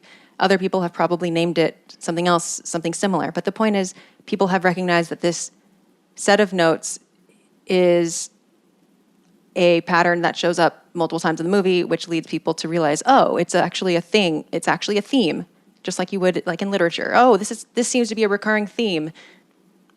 And then you kind of realize, oh, it does tend to show up when there's like something friendship related. And then that's the way that you give a leitmotif a name. Is first you notice the pattern, and then you realize that it like does repeat itself, and then you realize that, oh, it seems to be associated with something. So this is the friendship theme. It is very, I think this is the main like romantic element, or this is the most romantic. There's no romance theme in this movie. This is what I was talking about, and I did talk about this in the first episode when I did, play examples, where it really describes friendship, and Frank Lehman describes it as a long-breathed and songful representation of the bond between Rey, Finn, and Poe specifically, and fellowship generally. Perhaps the most sentimental of all Star Wars themes, resonates with multiple other leitmotifs, and in conjunction with Victory theme, which also is a new one from this film, has a summative, retrospective quality. So, I agree with that. Do you have any additional sort of thoughts on either this theme or the romance and friendship in movies? In Star Wars movies? Golly, I find shipping in this movie series tons of fun, but not necessarily useful when I'm thinking seriously about these films. And one of the things that I love in a movie is when they feel free to show people of different genders being friends with each other and there not being any tension for it to go any further. So as much as I feel like the final hug between them is like shipping gold and so much fun to think about. A polycule, exactly. Yeah. It's fun, and I love it. I'm also like, no, for God's sake, we have to have a movie where people are just friends with each other. Like, please, somewhere out there has to be a movie where that happens. So that's how I feel about it. Yeah, I feel the same way. Shipping is fun, but it's never been a serious part of my analysis with Star Wars, at least. Perhaps in some other things, the subtext is more like it's more obvious that it's meant to be there. I mean, I'm thinking, I'm thinking back to like Orlando, like I'm thinking of like 18th century British literature, where there's like, oh, okay, there's definitely some gay characters in this book, but this, I don't think it's quite the same thing. So I also very much appreciate the friendship, the depiction of friendship in this movie, where it is kind of messy, and it's not like no one has feelings. There's like feelings that are messily kind of and sporadically thrown in different directions, and sometimes and not really reciprocated. And I think that works for me. Sure. Yes. It's messy is fine with me. And it's part of why I'm of the things that I object to about this movie, the way that Ben and Ray conclude their relationship does not bother me, because I feel like it's all very symbolic as opposed to wanting to see them bone, and so it's fine. It works because he dies, and also like the Finn kind of having feelings for Ray, us not really ever being sure how Ray feels about Finn, but she does really care about him. But then there's also Rose, but then there's also Poe and Finn, I guess, and then there's Poe and I mean, part of my part of what goes into my calculation about this is my feeling about the similarity between Jedis and Buddhists, and how especially in Return of the Jedi, when Luke returns, he's basically a monk. Yeah. And for when we see the series of Obi-Wan Kenobi, he's basically a monk. And could they have fallen into romantic entanglements? Yeah, probably. But in the same way, I feel like Rey is much more of a committed Jedi monk as opposed to, being and because she's grayer than she is light or dark, there's some complications there. But like I said, this is more fun than it is a profitable line of analysis for me. Yeah. Yeah. I tend to feel that Rey is getting more into the monk state of things.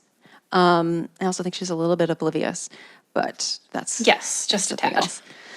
I guess explicitly what I wanted to say is that I'm relieved that there was never talk about like, but what about us? I'm glad it didn't turn into like a Han, Luke, Leia situation, like that it didn't go that direction.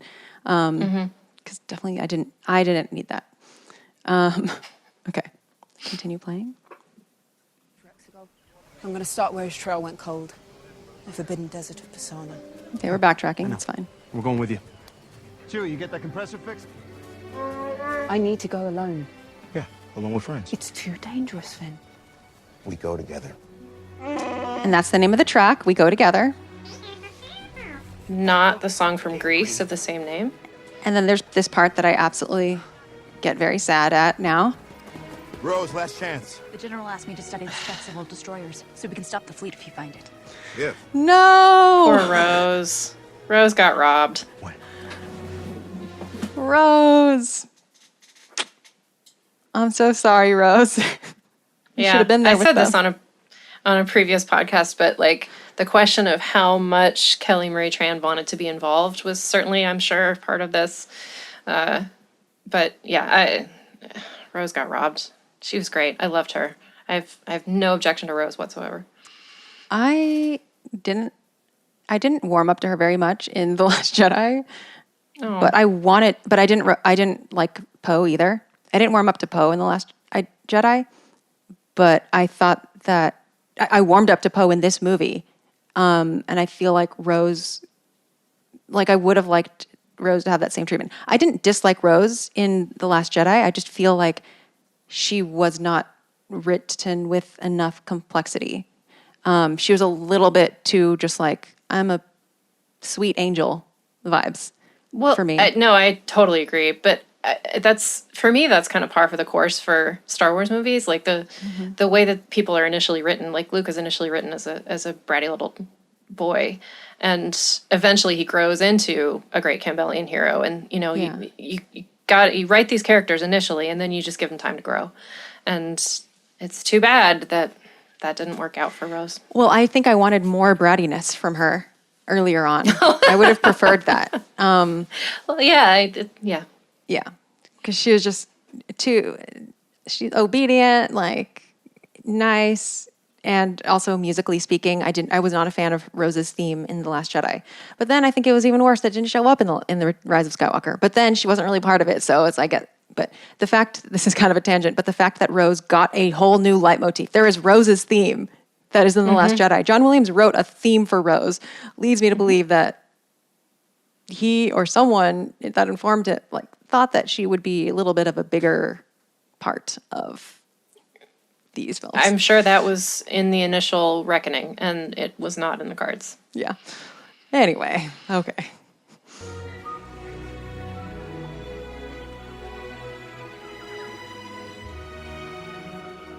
So then we're doing a little round. I do think it's funny that the random choir enters right there. It's like so subtle. Like, do you hear it? The general asked me to study the specs of old destroyers, so we can stop the fleet if you find it. If. When? When?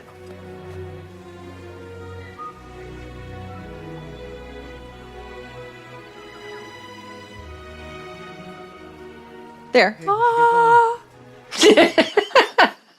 You're like, when? How long have you been here, choir?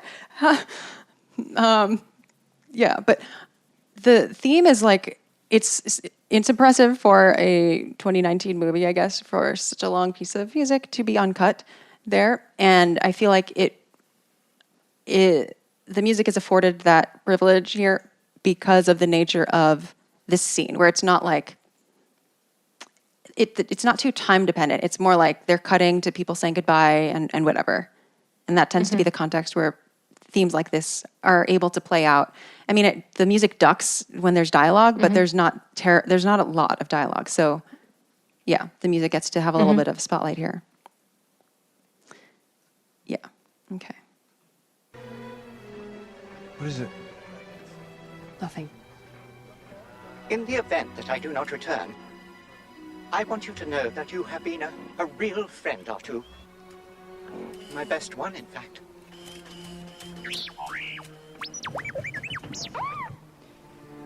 Now we're going into Ray's theme there, but I was agreeing. I think it was you who said on the Star Wars Minute that it makes no sense that R2's like, yay! I mean, he should be doing his sad beeps. Oh, yeah, no. Well, I thought it was weird that 3PO was like being so like doom and gloom about it. Like, in the event that I never see you again, do you know? It's like he knows that his memory, he knows that he's going to go through a bunch of stuff that's worse than the previous stuff. And then R2's like not jabbing at him, or I don't know. Yeah, I mean, 3PO is always very anxious and running around like a crazy droid. But the idea that he's like, you've been a true friend to me, R2. And then R2's like, bye. Yeah, that's true. So he's so perky. Like, no, he should be like, either that or like jabbing at him, like bantering with him. Yes. Yeah. But yeah, very interesting. I'm not sure what. I would like to know what like the implied dialogue for R2 is there. Well, I mean, that's one of the best parts of watching Star Wars, in my opinion, is making Yes. up your own dialogue for R2 and Chewbacca. Yeah. Do you watch the animated shows? No, my husband actually works in his job is related to Star Wars. Okay. So we've been watching we watched Rebels, and we watched, Okay, I just wanted to ask you about Chopper. I guess Chopper is like a droid where his dialogue seems less up to the imagination to me. I mean, I think keeping things a little less subtle for a children's audience is probably fine. Yeah. But yeah, the animated shows tend to kind of slip out of my head. Like we watched The Bad Batch, and I couldn't tell you much of anything about it. So Fair enough. I'm very sorry. I'm not trying to disparage. Oh no, it's okay. I have my feelings about some of them. I want to tell you. Tell me when you get back.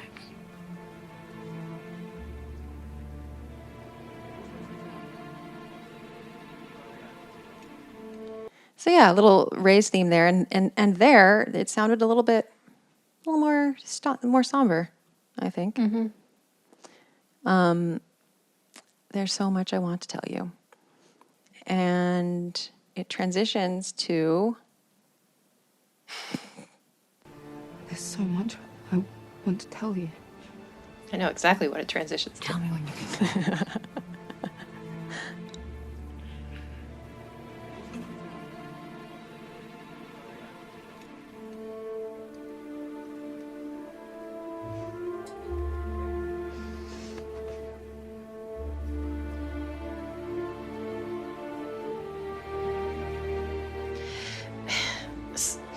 Ray, never be afraid of who you are. See, now the full theme is playing out, which is nice. But yeah, it is.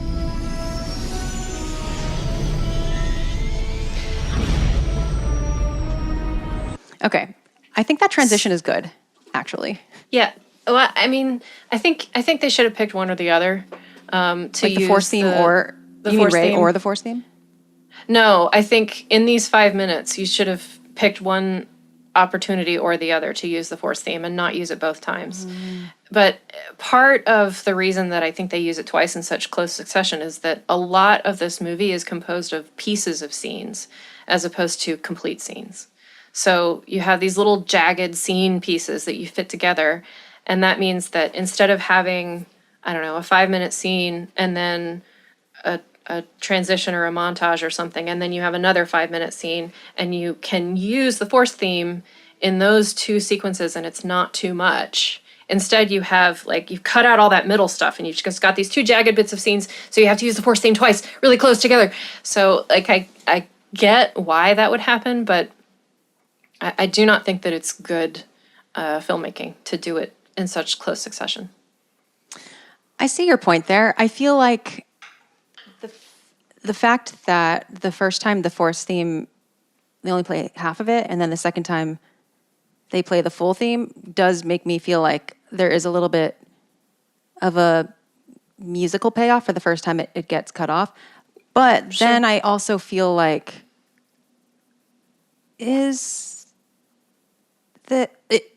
music leads me to believe that this is an important hug between Leia and Rey. Like, it elevates that hug for me, because it's like, if she's just leaving for another thing, I guess it's similar to the R2 3PO thing, where you're like, okay, they're just going don't they like leave? Doesn't she leave for adventures all the time? Like, why is everyone being so like final? Like, why is everyone acting like this is the last time you're going to see each other?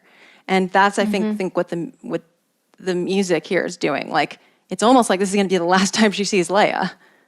Or something. Yes, and we're, like, all of us in the audience are also sad about that, because we know that it is. In one way or another, we are aware subconsciously that it's the last time she's gonna see Leia. But I do feel that you can only spend the currency of emotional resonance of a particular kind so many times in one movie. And to spend it over and over and over again makes it start to feel cheap. Yeah, no, I agree with that. If you had to pick one part, like you said, which time would you give it the Force theme? Before? This one. Okay, yeah, this one. Me too. Yeah, because the first one you could probably use another incidental motif related to the Jedi, or, you could even use Yoda's theme. There's lots of ways to do it. Mm-hmm. Yeah. I think I would have liked to hear like Luke's, his like Jedi steps or something, maybe. Yeah. I don't know. I don't know what. There were lots of things they could have put there. But something that I wanted to bring up was something that a mentor of mine taught me, which is in film, there's a 70-30 split between, and maybe you know some version of this from film scoring, but between emotion and information. So 70% of information is conveyed through image, whereas 30% of information is conveyed through sound. The inverse is 70% of emotion is conveyed through sound and 30% through image. And whenever I'm teaching this concept, I use Jaws, because the Jaws music conveys easily 70% of the emotion. And it can convey the information because, when the music ramps up when the sharp starts to get closer. But the image does that too. And the emotion of the shark and the tension and the fear that you're supposed to feel, little of that is conveyed with the image, but a lot of it is conveyed with the music. So when I think about the way that this film in particular uses music to convey that 70% of emotion, that's when I start to feel manipulated. Okay, I like that. 70, I like that. And now I have a wrinkle to add to that. Okay, this is fun. I'm going to put up my iPad on screen so I can draw something. Okay.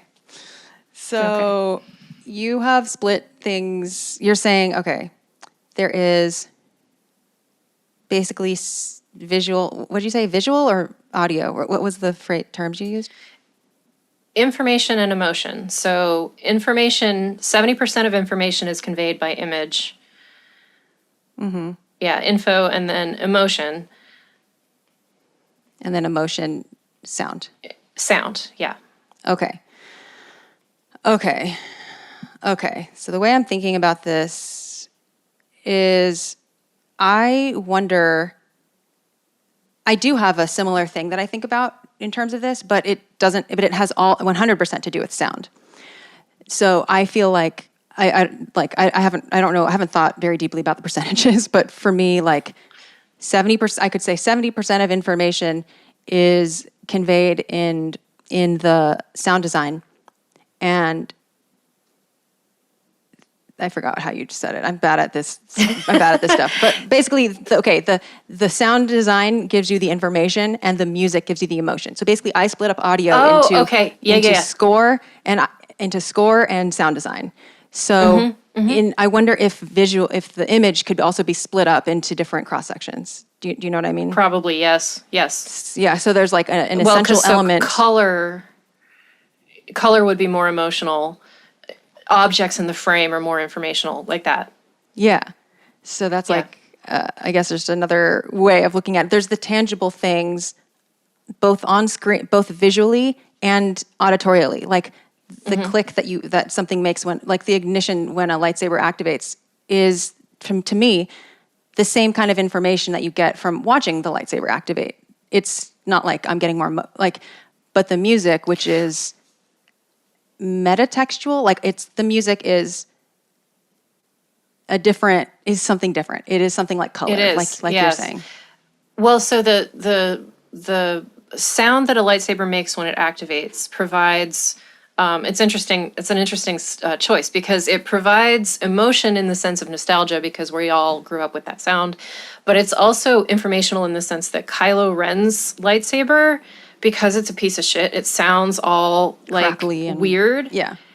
Yeah, and that gives us information about him and the fact that he can't build a lightsaber to save his damn life. And that's informational. Yeah. But in a much broader sense, it gives you the information that the lightsaber is turning on. So it's both kinds. This sort of it's subtextual information, but also textual information. Yeah, totally. And I guess to another Rise of Skywalker example would be like the lightning on Exegol, which is like, yes, that really fills out, like it tells you the lightning, the sound of the lightning tells you about literally just like the terrain, the atmosphere of the planet. It helps fill out the basics of what physically is there. And then, of course, there's all that extra, like, other things you can read into it. Like, why is the lightning why does it sound so intense? Like, why is it like... Why does it resemble Force lightning so much? Why is it... Why is it so, like... sound... Yeah, so I guess I'm just saying there's many categories of sound. And then I also think about the way that a sound is worldized or, like, tells you a lot of gives you a lot of information. And I think people underestimate how much information sound actually provides. Yes. Outside of not talking about music, just like non-musical sound, which it fills in a lot of gaps that you think that just seeing it visually, just seeing it on silent, you'd get it from visuals. But so many objects in physical reality, and especially like in films where you might not have everything might not be real. Not everything might be real or whatever. The sound helps legitimize what you're seeing on screen. And your brain makes that leap fills in those gaps of like, what is this? Even if you've never seen it, you could hear it and be like, oh, that sounds like it's a sort of gun or something. Yeah, yes. And I mean, I agree with you. I feel like maybe 29% of that 30% of information is from the sound design as opposed to the score. And so when you force a leitmotif to do information lifting, that's a problem. It's useful. In what way do you feel like leitmotif is information lifting? Well, so I mean, this is great in, for instance, Lord of the Rings, which is very heavy on motifs. When you hear the theme of the ring, then you know something is going wrong. When you hear the sort of the sound of, the realm you're writing into when the music plays. Like, you don't have to see that it looks like Rohan or that it looks like Gondor, because you hear the music, you hear the motif, and you're like, oh, well, that's the Gondor song, so we're going into Gondor. And Star Wars traffics in this too. It offers you, and Sideways pointed this out very well, that the motifs offer you information about how we're supposed to feel about these characters. So it's information leading into emotion. Not just that the music has an emotional effect on you, like when you hear the fanfare, you get excited, but also you know that this is a heroic moment because the fanfare is playing. Yeah, that's true. I think one point where I didn't feel the same way as Sideways is I think he was using the Force theme as an example, playing when Finn is. I don't remember. It was like an example of when the Force theme is playing, and he was saying that it is telling us that the Force is being used, and I view the themes. I view the leitmotifs a lot less literally. Yes, I agree with you about that, about Sideways. He was a little literal about how the themes are used, and I mean, that's part of what's good. That's part of what you kind of have to close your eyes to about, in my opinion, the nonology of Star Wars is you kind of have to let it go sometimes. The Luke and Leia thing, you gotta let it go. Yeah, the fact that Leia's theme plays when Vader strikes Obi-Wan down. I mean, it just does. You can't read into it that much. It just, was a nice emotional thing to play, to write at the time.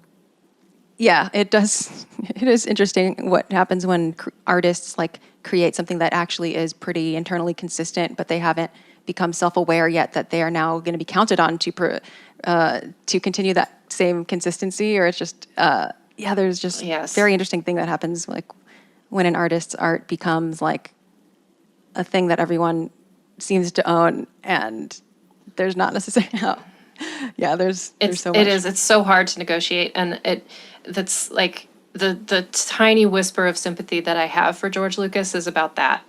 The sense of, I had no idea that this was going to be what it is now. Yeah. John Williams says the same, where He thought he didn't know Star Wars was going to be like a whole thing for the next several decades of his life. He thought he was just like writing one fun movie, whatever. That's it. Yes. Amazing. Yeah. I know. Okay, continue. Continue.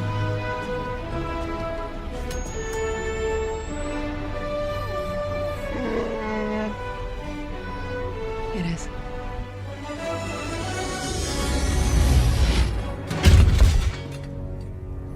Okay, wait, before we get there. I did love Pete's interpretations of what Chewie said. What So it remind me funny. what he said? Because He Chewie goes offered a bunch of- and Rey goes like It is. Yeah. Listeners, go and listen to this minute on the Star Wars Minute, because Pete offers a bunch of hilarious suggestions about what she could be saying, or what Chewie could be saying. It's just very funny. I think Alex maybe said one too. I can't remember. One of them was like, "Is it Saturday? Is today Saturday?" Yes, is today Saturday? Or did Poe go to the bathroom before we left? Sorry. Oh, the way that the score kind of lifts up there while the Falcon is lifting up. It is it's an assertive display of friendship. And I keep going back to that because it's really hard to write genuine, just wholesome. It's very hard to write a wholesome friendship theme. As a composer, I would not want to do it. Yeah. There's not like spicy parts to put in. Like it's a challenge. So, yeah. Little modulation. So many subtle things are happening. Like these big leaps. It is.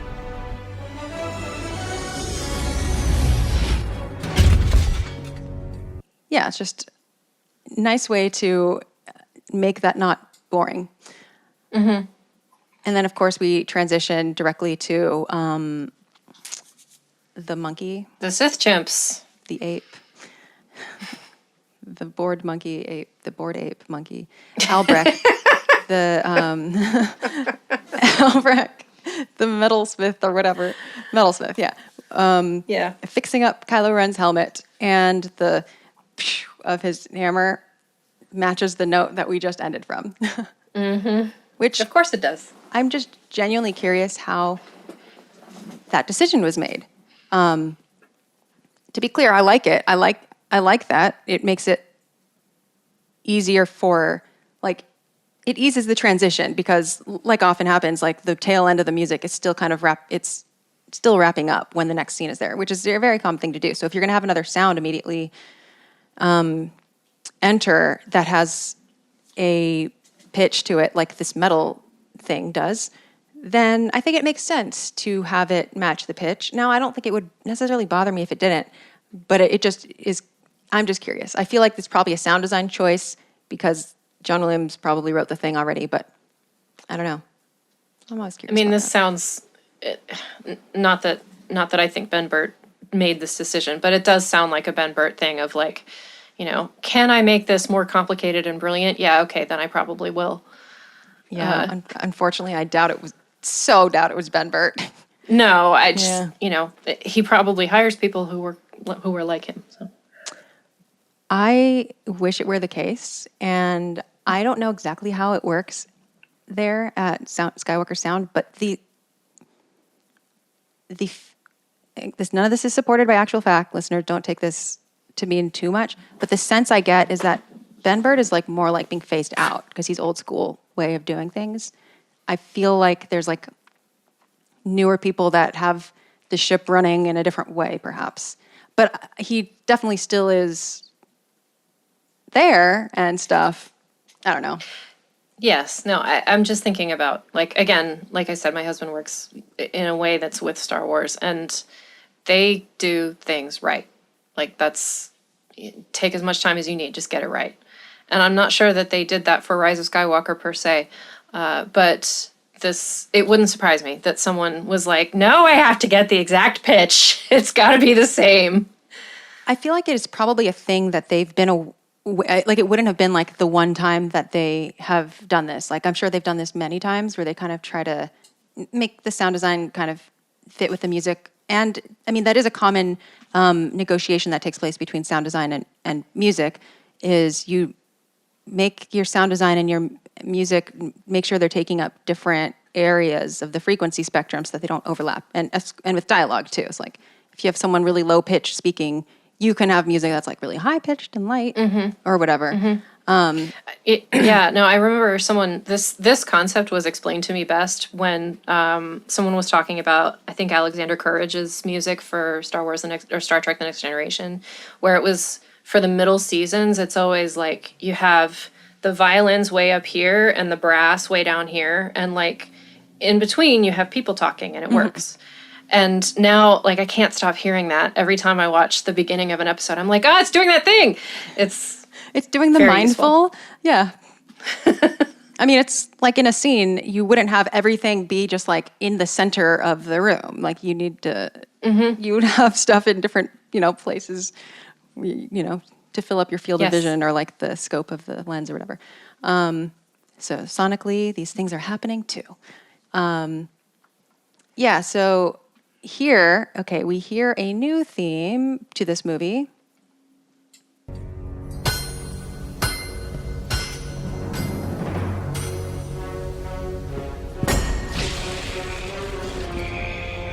Knights of Ren, right? Yep, that is the Knights of Ren slow form. And since it was mentioned somewhere on this podcast that John Williams' brother plays the timpani, so many things just snapped into place for me. I was like, oh, okay. Like in terms of his use of the timpani? No, just like promising your brother he's going to have a job. Gig.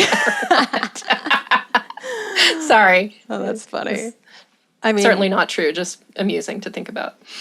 And you know that John Williams' son wrote Lopty Neck? Is that true? No. Okay, I need a fact check. I did not know that. I don't want to have this Williams. Okay. I'm sorry, Tony Thaxton. I'm so sorry. This is Tony Thaxton's expertise is Lopty Neck. I believe Lopty Neck by Joseph Williams. So there you go. Yeah, I don't know if he did the music and the lyrics or something, but he definitely did it. And is he singing on it? No, I can't remember. But anyway, listen to Tony Thaxton's podcast episode about Lopty Neck. I'll put a link in the show notes. I shall. Very fascinating history. I learned a lot because I didn't grow up listening to Lopty Neck. I did not discover that until later, and I was a hater at first, but now I appreciate it. So Knights of Ren theme. Yeah. It's a good one. What do you like about it? I think you would call this syncopation, just the way that the notes are arranged in their rhythm. I mean, I've always been kind of a triplet girl, so I enjoy when that happens. Yes, indeed. There are triplets involved in this situation. So there's a fast form and a slow form. And astute listeners may have noticed that the closing theme for this podcast has the Knights of Ren in it. But I won't tell you exactly where yet. I'll say that in the season finale. But anyway, this is the fast form. 2, 3. What we hear here is the slow form. So that would be 1. Sorry. Yeah. Sorry. I'm trying to count so that the triplets are more obvious. 1, 2, and 3. So there, it starts rhythmically, like tempo-wise, it's not speeding up, but the speed up is written in the rhythms. So it's 1 and 2 and 1 and 2 and 3 and triplet. So it sounds like it's speeding up. And it has those nasty chromatics. No, those like all those half steps, those little tiny, little menacing Kylo Ren evil Sithy half step stuff going on. Yep. It's great. Love it. Yeah, I rather like this too. I think it goes really well with his normal theme. It feels like an outgrowth of that, and it feels very small. Like it's a very small theme. It feels, which I think is like, I think that is just a very Sith thing to do, is to have a very small leitmotif. Like this is not like Rey's theme or Princess Leia's theme, where you can like keep it going for quite some time. It's really a short thing. Some would call it more of a motto theme, and it really is kind of like that. And symbolically, what it means to me is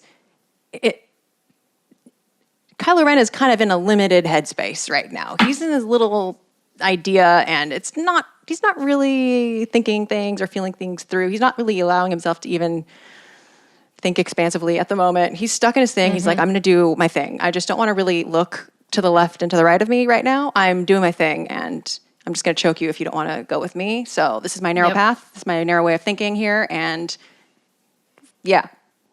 It better work, because it's it worked for Darth Vader for a while. Yeah. Yeah. Yes. I think you're right. And it does occur to me that the fact that the pitch of the metal smith matches the tail end of the last theme, now it occurs to me that probably it was intentionally matched to this theme, to this part of the score, and probably this part of the score was made to match the last part of the score.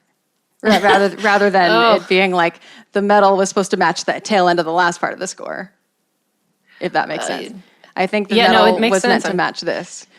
Because part of me is just like, okay, but maybe it's just all in the same key, and so they picked a note that's in that key. I don't know. Well, the line of reasoning is, okay, I'm only making a distinction because we've talked on the show a little bit about this 15-second rule, which is like this unspoken, I don't know if it's actually a rule, but some people, one person back in the day kind of coined it. It's like a subconscious thing where like if you have a one cue that's ending and the next cue is meant to start less than 15 seconds after, then you have to keep it in like a related key. It's too jarring to if this cue was assuredly recorded separately, maybe even on a different day, and whatever. If it were just suddenly in a completely different key than the thing that just trailed off, that would be like, hello, why didn't you do a smooth, hello? No. But if it's gone more than 15 seconds between cues, then you kind of have a clean slate. You can start whatever key you want. Yep.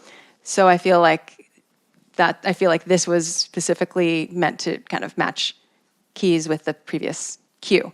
And it makes more sense that the metal would be like to match this scene. But because of the cue to cue continuity with the tonality with the key, it ends up still matching the metal. Yeah. It's a great rule of thumb, though. I mean, that's a great way to kind of smooth the way that the movie sounds. Now that I know that makes good sense. Yeah, it does. Okay, we're like in the tail seconds here.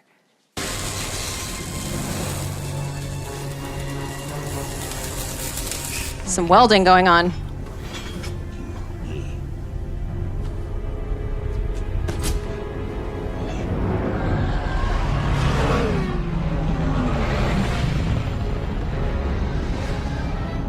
Did you hear the TIE fighter go from I did. right to left? Yeah. Yeah. I'm never tired of TIE fighters. Yeah, me neither. And hearing the movement of them especially. Mm-hmm. Yeah, so anything of note that you were hearing in that last little bit? Not especially. I think that the Knights of Ren theme reminds me of a cue that existed in Return of the Jedi. I will never find it, but it sounds like some stuff that happened at Jabba's palace. Oh. So I could be wrong about that, but I just remember there being some triplets and some brass and some menacing, I'm sorry to put it this way, but it like reminded me of menacing fatness. And that's kind of like the way it's portrayed on screen usually. Yeah, it's like there's just the tubas doing this, And that fit so well with Jabba that I'm kind of interested. Anyway, I could be wrong about that, but that's what it reminds me of. Definitely could be right too. Okay, that's pinned in my thoughts. Return of the Jedi is my next season, so. Okay. Okay. Oh, I just saw Return of the Jedi in theaters twice. Why don't I remember that? It's probably somewhere in my notes. Oh, okay. But anyway, the menacing, like the low trombone thing is definitely often associated with evil and darkness. And then it is also true that like the low big instruments are often on screen associated with fatness, with largeness, with big sizes, whether that be like a huge AT-AT or a Jabba the Hutt. And there are many ways to think about that for sure. Yes, there are good ways and bad ways to think about that. Absolutely. Yeah. And I always think about that. I think about that a lot, actually. Here, another thing that strikes me is just how muddy, like, it lacks clarity, I guess, the sound here when, like, it's just all kind of buzzing up. Like, you hear the sound of, like, the metalsmith doing his thing, and it's just, it kind of froths up or something. Let's...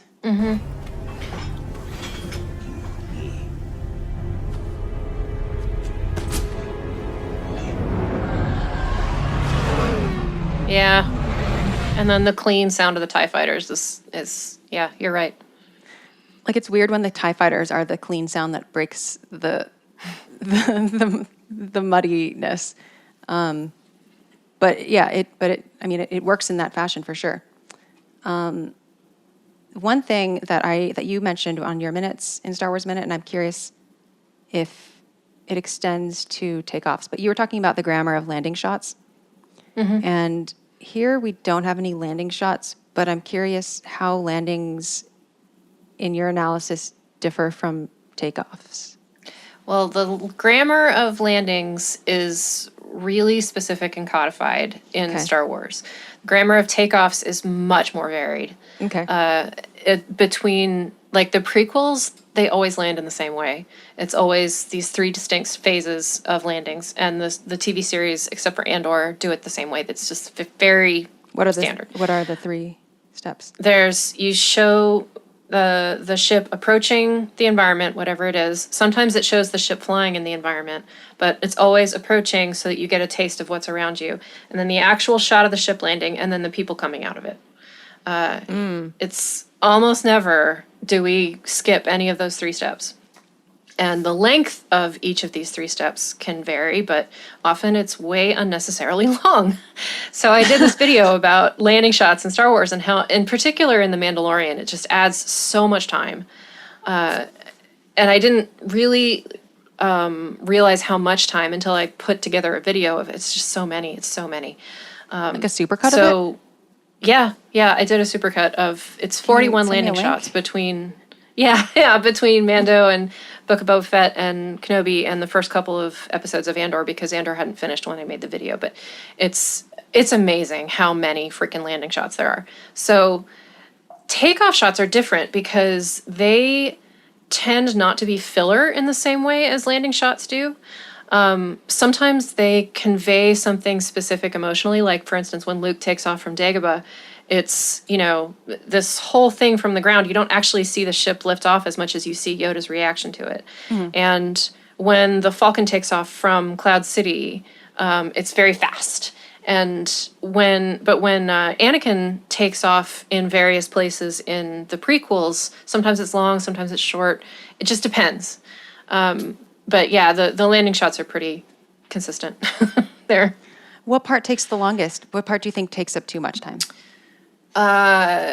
The approach always takes longer. And sometimes it's very loving. Like, for instance, there's a shot in Mando where he's obviously coming to Tatooine because you see the two suns on the outside of the planet. And so you see, like, him coming to the planet and then him coming into the atmosphere and then him coming down to the ground. And it's, oh my God, get to it. but the actual landing of the ship sometimes shows the condition that the ship is in, which is useful information. But most of the time, it's just the ship landing. And, you've seen it once, you've seen it 40 times. You don't need it all these times. Oh, that's so funny. I think there's another video out there somewhere where it's not the shows, it's the movies, but it's all of the fanfares that happen during the landings or yes, or something. So there's a great shot, and I didn't go into the movies because I was making a point about the television shows, but there's a supercut of a bunch of landings in the prequels, and every single one of them has Obi-Wan saying "another happy landing" overlaid. Like every single one of them. So it's very funny and worth seeking out. But I just didn't even want to look for all the landing shots in the prequels. Good Lord. That sounds so many really toys funny. to sell. Oh, it's great. It's wonderful. Oh my gosh. That's good. Another happy landing. Yeah. I'm also going to bring up some other points that you mentioned on Star Wars Minute. One of them is you mentioned that JJ has like an old school style of direction, and you did mention like his use of old like classical Hollywood music. And well, I guess one thing I'll say to that is that JJ Abrams comes from a musical.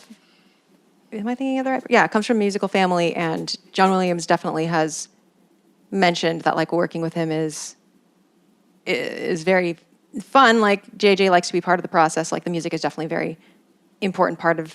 Like using the John Williams style, the old Hollywood style, is very natural. Seems natural for J.J. Abrams. But do you notice in any of these minutes things that feel like old school directing to you? Oh, well, one thing I noticed is, and actually I thought of this after the fact, but when you asked me to pick which point I would like the Force theme removed from, part of the reason that I feel like the first one isn't necessarily great is that scene is a good scene between two actors, and you don't really need music to accompany it. It's there are times when the music needs to step back and let the actors do the scene without forcing emotion onto it. And a lot of old Hollywood films way overuse the score. They just, they have these violins in the background all the time when letting the actors play the scene would have been better. So that's an example. This set of minutes is particularly quick cut. So, and also it does the revolving camera that's in mode right now. So I can't come up with any specific examples in which Abrams is closer to late 20th century filmmaking. But just his camera tends to be steadier instead of using a lot of shaky cam. And he also shoots for the theater instead of shooting for the television screen, which is much more old style. So he puts the camera back further, basically. So are newer films shot for the television screen more so? I don't think they would say that, but I have observed that directors who are a little younger tend to shoot much more close-ups, much more frequent close-ups than medium shots or wide shots. And I think it's just because they're used. No, I don't. I think it's a style thing. And I think it's because they're accustomed to seeing things on television screens as opposed to seeing them really big. Like if you see Lawrence of Arabia on a television screen, you can't see half of it because it's shot huge, it's shot on 70 millimeter. Whereas a lot of stuff right now is shot to be convertible to TV, either deliberately or subconsciously. And Abrams is a lot more capable of shooting wide than a lot of directors his age. That's fascinating. And now I'm thinking of, a music. Like Dune. Dune is a great example of so many close-ups. Oh, so many close-ups. Oh.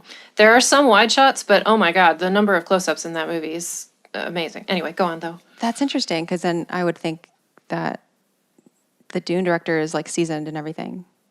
But he's young. Okay. What did you think of Dune?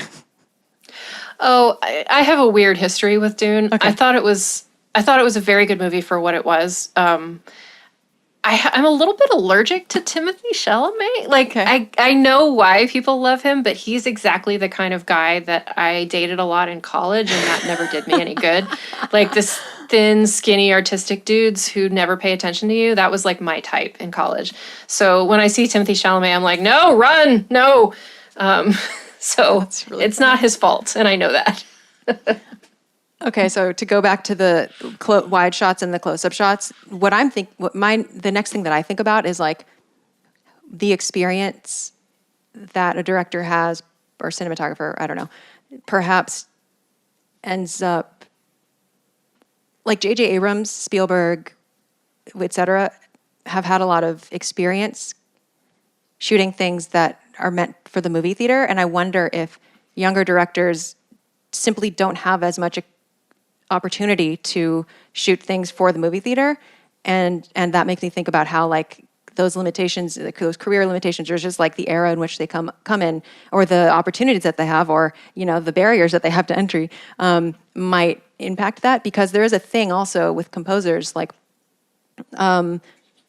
not a lot of composers, like if you look back into history of like all these composers that perhaps have been overlooked, but they did write a lot of music. But it's like the question that people tend to ask is like, but did they write a symphony? Did they write an opera? And it's like oftentimes it's like, a composer maybe wrote a lot of piano music, or they maybe wrote a lot of quartets and small chamber music. And like I reviewed an opera, like an opera that was like undiscussed. It was like a manuscript that was shut away for like 100 years by this like this woman who Pauline Garcia Villardo, and it was this chamber opera, never meant to be a full-scale production. And I think a lot about like, it turns out that like a lot of composers, especially like in the 1800s and the early 1900s, like for example, Black composers and stuff weren't having as many opportunities to even write for a symphony, because you can't just write a symphony. Like today, you can do a mock-up on your computer. You can still find a way to get the sound of it out. But if you don't have an opera company to perform your opera, you're not going to write an opera. If you're not commissioned to write an opera, that's like it's such a full-scale production. It's like making a movie. Like you're not going to do it unless you get the opportunity to do that. So that's why a lot of composers who are less discovered, who are less big of names, tend to have just chamber music, or things that aren't operas or symphonies, which are like the big ticket things that people think about. No, 100% that is fair and correct. You're right that a lot of directors are not, they're going to start in commercials, and then they're going to move on to TV shows, first sitcoms and then dramas, and then, eventually you move up and up and up. And then you figure out where to put a camera if you have a landscape to shoot. But I find that a lot of directors that are in the position of making movies directly for the screen don't try to do wide shots. They still direct as if they're directing television. And you're exactly right that they don't get the opportunity to start out that way. But it's a little bit like if you're an actor and you go from stage to TV to film. Those are three different kinds of acting. On the stage you have to be big, and on the television you have to be a little smaller, and on film you have to be really wee. And you just have to adjust once you get there. And the fact that directors of this generation are choosing not to is extremely frustrating to cinephiles like me. Well, we have to keep movie theaters alive. Yeah. I mean, it's a little bit like the farthest end of this is Tarantino shooting in Panavision 70, which is like it's an obsolete form of film, but he shot The Hateful Eight in it. And so his intention was, really, really wide. Most films are shot on 35 millimeter, and 70 is twice that. And that's cool, but it's not much more than a novelty. Unless more people can do, theaters aren't equipped to do 70 millimeter. Like that thing about the giant print of Oppenheimer on the IMAX platter, like that's because the film is so long and it's so big and so heavy that it won't fit on a normal platter. And if you don't have the technology in a movie theater to make that happen, then your movie's not going to get seen. So balance. Yeah. Oh, it's so tough. And I don't know how directory like studios are in kind of telling directors what their style should be or whatnot, because like I have this conversation all the time regarding composing and like why film composing has, some would say, in many cases, gotten a little more generic. And it's so hard. It's like the system. there are so many moving factors in like a huge system that you can't point to like, oh, that just the composers aren't doing interesting stuff anymore. But then there's like all these different factors at play in this moving system that is all interconnected in this multidisciplinary art that is like making movies. It's like, oh, but editors want this, but this theaters need this, but like the composers need this, but now the studios need this. The actors like, need and, this. and the technology now lets us do this, and now we have to do that. And like with acting, it's like the acting is so small sometimes now because there's better mics that can pick it up, but then that creates a problem sometimes for the mixers and for the music. It was like if actors aren't projecting as much like they used to because they were used to the stage, then a lot of things are going to be covered in the mix, like a Nolan film, stuff. Like, there are so many. It's so complicated. You're right. It's so complicated, and a lot of people tend to forget that film is a collaborative art form, and there's no doing it without 100 people doing it. And I'm maybe putting too much responsibility on directors when the director is not necessarily the person with the most power in the room on a given set. On a Nolan set, that's not true. Yeah. On a television set, that's usually true. The actors sometimes have more power than the director, and I get that. But I'm frustrated that trends are the way they are, and the system is the way it is. Instead of individuals standing up and changing it is rare. Absolutely. I mean, and the strikes are making all of that. Oh yeah, the strikes. Apparent, so, yeah. Yes, absolutely. Yeah. Solidarity. Okay. Woo! For sure. And then one more thing is you were talking about blinky buttony things. And blinky buttony panels. Yeah, and so that is like definitely something that comes up in discussions of sound design too, because like there are so many opportunities, at least in like Star Wars films, where there's like you can hear the switch, you can hear the hyperdrive, like you can hear all of the tactile elements, and that's really important on a sound level too, because if everything's touched, there's like not as much. You could do like bleep bleep like things, but there's so much more sound to design for when there are buttony things, and there's like I have to say one of my I don't like the prequels as a rule, and The Phantom Menace is my least favorite one, but I watch that pod race scene not infrequently just because the sound of it is so wonderful. The shifts and the moves and the mechanical stuff, like everything about that sequence is just a masterclass in sound design and fantasy sound design, not realistic, but it's so gorgeous. I love it so much. Yeah, I love it too. And I love tactile feedback so much. And to your question, you're like, is it universal? Is it just nostalgia?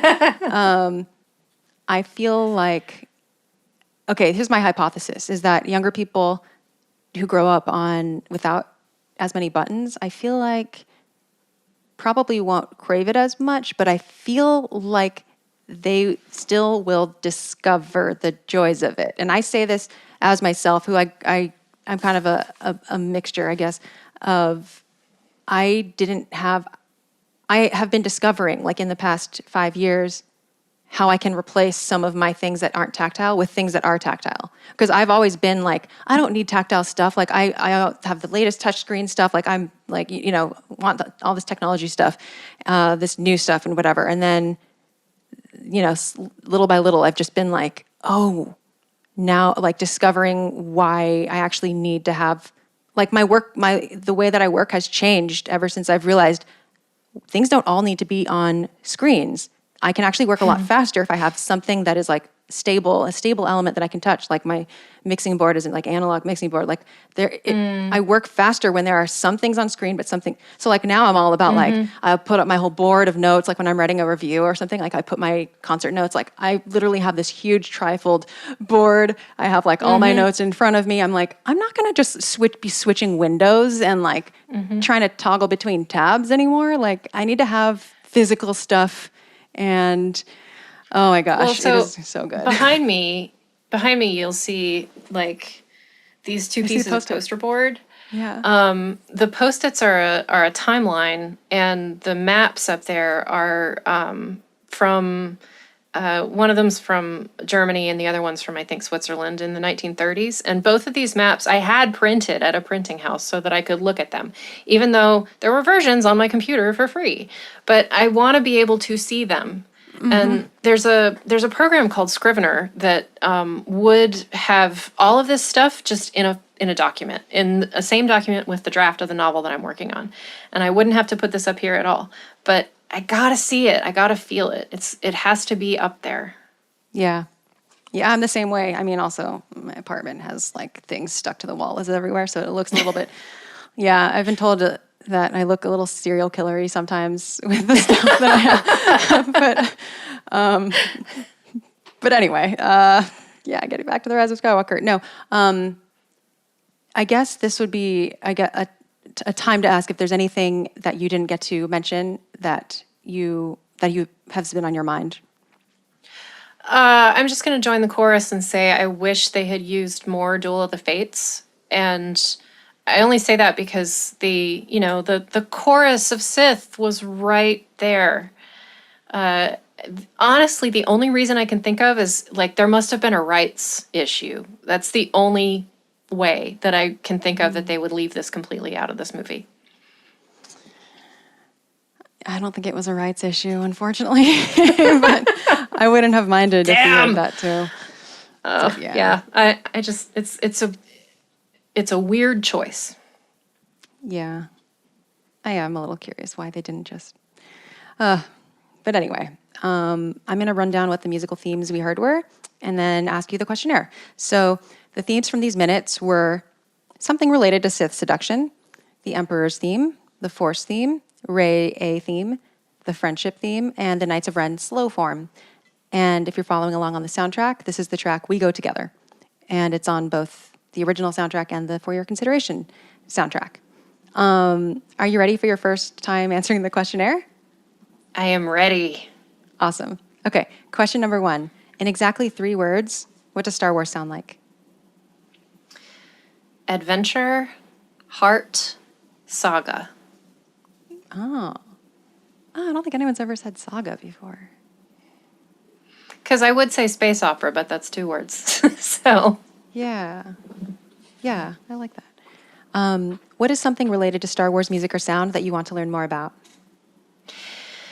So the question I have about this is John Williams actually a genius? Because, like, I know enough about sound design to know that Ben Burtt is a genius. And I know enough about filmmaking to know that George Lucas is not a genius. And I think I know enough about music to know that Bernard Herrmann is probably a genius. But I'm curious if John Williams is, like, a craftsman. Okay. I like that distinction. Oh my gosh. Okay. Your response has been noted, but now I'm responding just because I'm curious. How do you define genius? So for me, the difference is, like, Wagner is a genius, Verdi is a craftsman. But why? Because Verdi can just crank them out one after the other, and it's, like, not, there's no moment, there's no one particular moment in any given opera that makes you see God. It's more like, this is an impressive body of work. Good for you, Verdi. People will be listening to these operas for 200 years. Whereas Wagner, it's like the more you listen to it, the more awed you are by his accomplishments. And the more you think, well, did one guy do this? He invented an instrument? What? He thought of this. To me, he thought of movies before they even existed. Like that. Okay, that's interesting. Wait, can you name any people that you think are geniuses, but you're not a fan? Because this sounds like it sounds like a taste right now. Because there's a lot of people that simply don't think Wagner is that great. Like I think Wagner did a lot of revolutionary. Okay, he was also extremely anti-Semitic, so I just want to put that on the table. Yes, we have to put that in. It's very bad for that. Yeah, he definitely changed the game of opera, and I'm a fan of some of his work, but I find a lot of his music kind of plodding to me. But I do recognize he had this, like, overseeing, like, I don't know if you would call it genius, but he was a visionary in many ways. Like, he revolutionized how operas are put up now. And actually, I see a lot of similarity between Wagner and George Lucas, funny enough. Okay. But so now I'm curious, I guess Jean-Luc Godard probably is a genius that I'm not a fan of. Okay. Artists, like there are, I don't know a lot about art, so there are probably geniuses in like Picasso, I guess, was a genius. I don't really want Picasso on my wall. So is there something like a newness or like I guess your distinction between craftsmen and like, could someone study really hard and be as good as John Williams and just put in the hours? Yeah. Yes.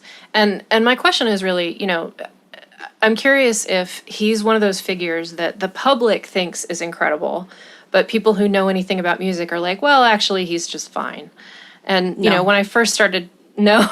No, everyone who's worked with him has been like, actually, he's a lot more, he actually deserves more credit than people give. Like, every time I see on people who orchestrate for him or whatever, they're like, there's not even much to orchestrate. He gives us complete sketches. It's like amazing. Like, everyone's like, this is amazing. So everyone who works with him pretty much speaks highly of like how extremely legit, none of it is a lie. All of that is. Yeah, because the thing that I was thinking about was when I first went and saw a Tchaikovsky opera, I was like, okay, so film composers have just copied all of this from Tchaikovsky. Like, every notion of how to put a film score together is just already done for you. And I know that that's a huge oversimplification of what film composers do. But the idea of film composing having to come from a lineage was new to me. Mm-hmm. And so I was curious if Williams was just a figure who was continuing this lineage without actually adding much in a way that music theory people would. Do you know what I'm talking about? The distinction between someone who is in the field and can say, actually, no. Yeah. Okay. Because okay. I see what you're saying. I guess it would be mixed opinions in that case. I think some people feel, I know the question was rhetorical. It wasn't meant for me to respond to it, but now you just kind of engaged me. So I want to know the answer. And it sounds like the answer is yes, which is very satisfying to me. Yeah, it is increasingly yes. There was a large period of time where John Williams was lumped in with film composers, and in the classical world, film music tends to be regarded as a level underneath. And so there's like, John Williams was not invited to play in Vienna, or I can't remember which country or which place, until like more recently, when now everyone's like realizing, you know what, John Williams actually is, we shouldn't have just like lumped him in with like, oh, he's just a film composer. First of all, he's not just a film composer. He composes a lot of music that's not just for film, like classical music, modern music, whatever. But there is a lot of what he does where he couldn't have that much of an output if he weren't also a diligent craftsman. Like, he has so much work where like I feel personally that there is quote unquote genius, like the synthesis of his experience and influences and practice in, getting those influences just from abstract ideas in his head to actually knowing how to flesh them out, and with lots of practice of that. If we can call that genius, which he can come up with a theme better than most people, then there's an element of that. But then the actual putting in the actual work of writing the rest of it, like we were talking about earlier in this episode, where it's not just themes. There's like a lot of shit that has to happen between themes. There's like a lot of actual like bricklaying that you have to do, and like lots of complicated stuff. You have to like know your theory. You have to like know or the instruments really, really well to know like, okay, we're put 2 piccolos. Like, I want to make a splash, so I'll put 6 piccolos and 2 pianos. Like, and I know that will work because I just know how that. I have so much experience that I know that you can't put clarinets against like the violas here because you won't. It'll be muddy. Like, he knows that stuff so well that he can also put forth. He can make something if you gave him like 30 minutes. They just write a piece of crap, but make it actually well orchestrated. He could do that. So that would be like the craftsman in him. Yeah. So I see. Yeah. No, I mean, for me, craftsman and genius are not mutually exclusive. Yeah. But thinking about figures in art in those categories has been very profitable for me intellectually. So that's why I make the distinction, is not because I think that there's not an element of genius in craftsmanship and an element of craftsmanship in genius, but that, thinking about who's primarily which thing has been a fascinating exercise in the past. No, I think that's personally useful for me too. Like if we stripped the word genius out from all of the meaning that is like all the baggage and all, like, and even just that what you're doing is universally good or that you're like so great or whatever. If you think of genius as like the spark of inspiration that gets you to have like a cool idea or whatever, I would say that in my life, I think I have always seen myself as more of and I don't mean this in a good way. I mean this in an unpredictable way, a genius where I've had to work, where I have not always been able to rely on my craftsmanship, which is something that I build up over time with doing more reps. And in fact, not being confident in my craftsmanship has, since I was in grade school, made me feel like every good paper I wrote was like possibly my last one. Cause I'm like, I don't know if I don't know if I can do that again. And cultivating, like knowing how to lay the bricks down, even if I don't have a spark of genius for something, is so hard. So like I strive to be a better craftsman. Yeah, it's a fascinating thing to think about. And in writing, there's a whole level of stuff about that, because writing is, well, I'll just leave that aside. But yes, that was my question about John Williams, and I'm glad you answered it for me very well. I mean, well, it's still an open-ended one, but that's my perspective. Okay, question number 3. What is a score or soundtrack that you're fond of besides anything Star Wars? So my answer to this is that I really am loving the minimalist turn in film scoring right now, with folks like Johnny Greenwood and Atticus Ross and Trent Reznor. Like I love the way that they are choosing to score with, ambient music or electronic music that doesn't suck. And especially Johnny Greenwood really came out of left field and surprised me. Like the score for Interstellar, which I loved, copies very directly from the very beginning of Greenwood's score for There Will Be Blood. Like I heard, I'm watching Interstellar, I'm like, that's just the same cue. What are you doing? So that's funny. I really am appreciating that move. I love classical Hollywood and I love Spielberg, but a way to make movies for the 21st century, to me, includes a different kind of scoring. And I love that people are doing that. My other answer to this is that I totally love... Can you pick, one or two or something? I loved the score for Gone Girl, it made a bunch of weird decisions, and I liked them. Who scored that? Was it? Atticus Ross and Trent Reznor. Because they did this thing where they did this very sentimental theme on synthesizers for a moment when we were feeling like, no, this is not a good thing. Like what's happening on screen is horrifying. And the theme is like, housewife, happy. And it was just such an interesting choice. It was very unsettling. And that was the point, was to make you feel unsettled. And also, I really love it when music supervisors use Philip Glass music in movies. So I loved the Truman Show soundtrack, which was like, the score was all kind of 20th century composers like Philip Glass and some others. I really like that. And when I was in high school, I listened to the Dust Brothers score for Fight Club 8 jillion times.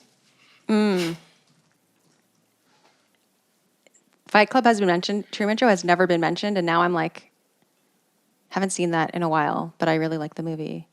I should go revisit that. I didn't notice that Philip Glass was in it.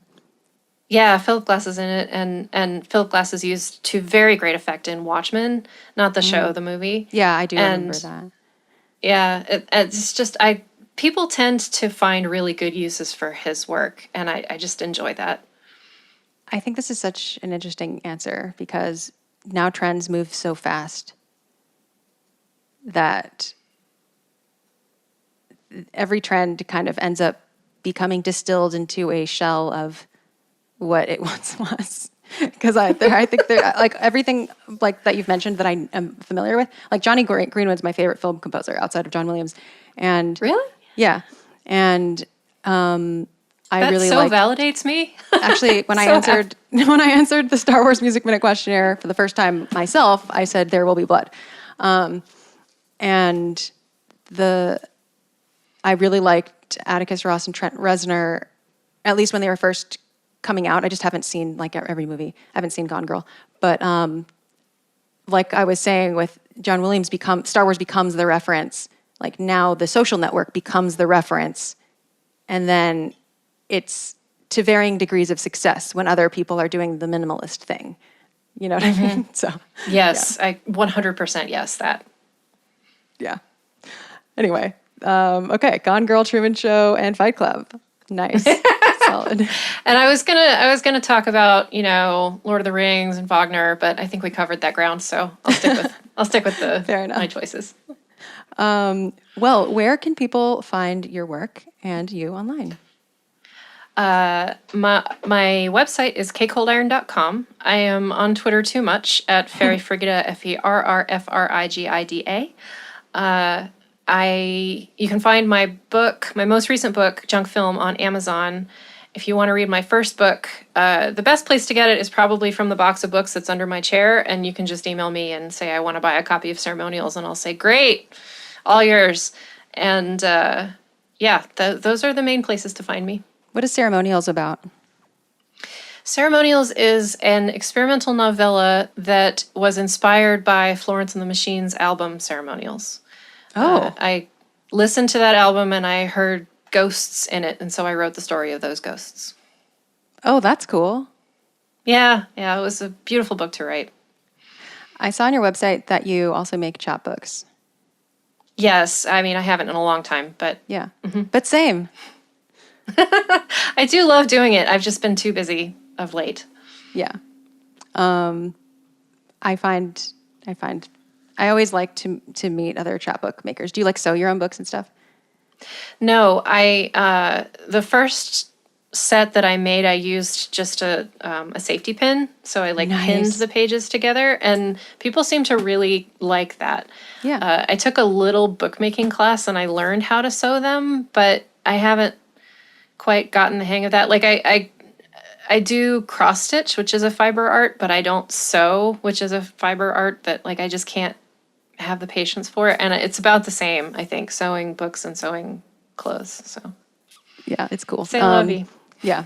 As someone who's also taken bookmaking class, and I do sew my books, but I've also made chapbooks that have different bindings. I think interesting bindings that are not the norm. I always so yeah, safety pins. I've done similar types of things myself. Anyway, thank you so much for coming on the show. It was really fun talking to you, and I learned from you.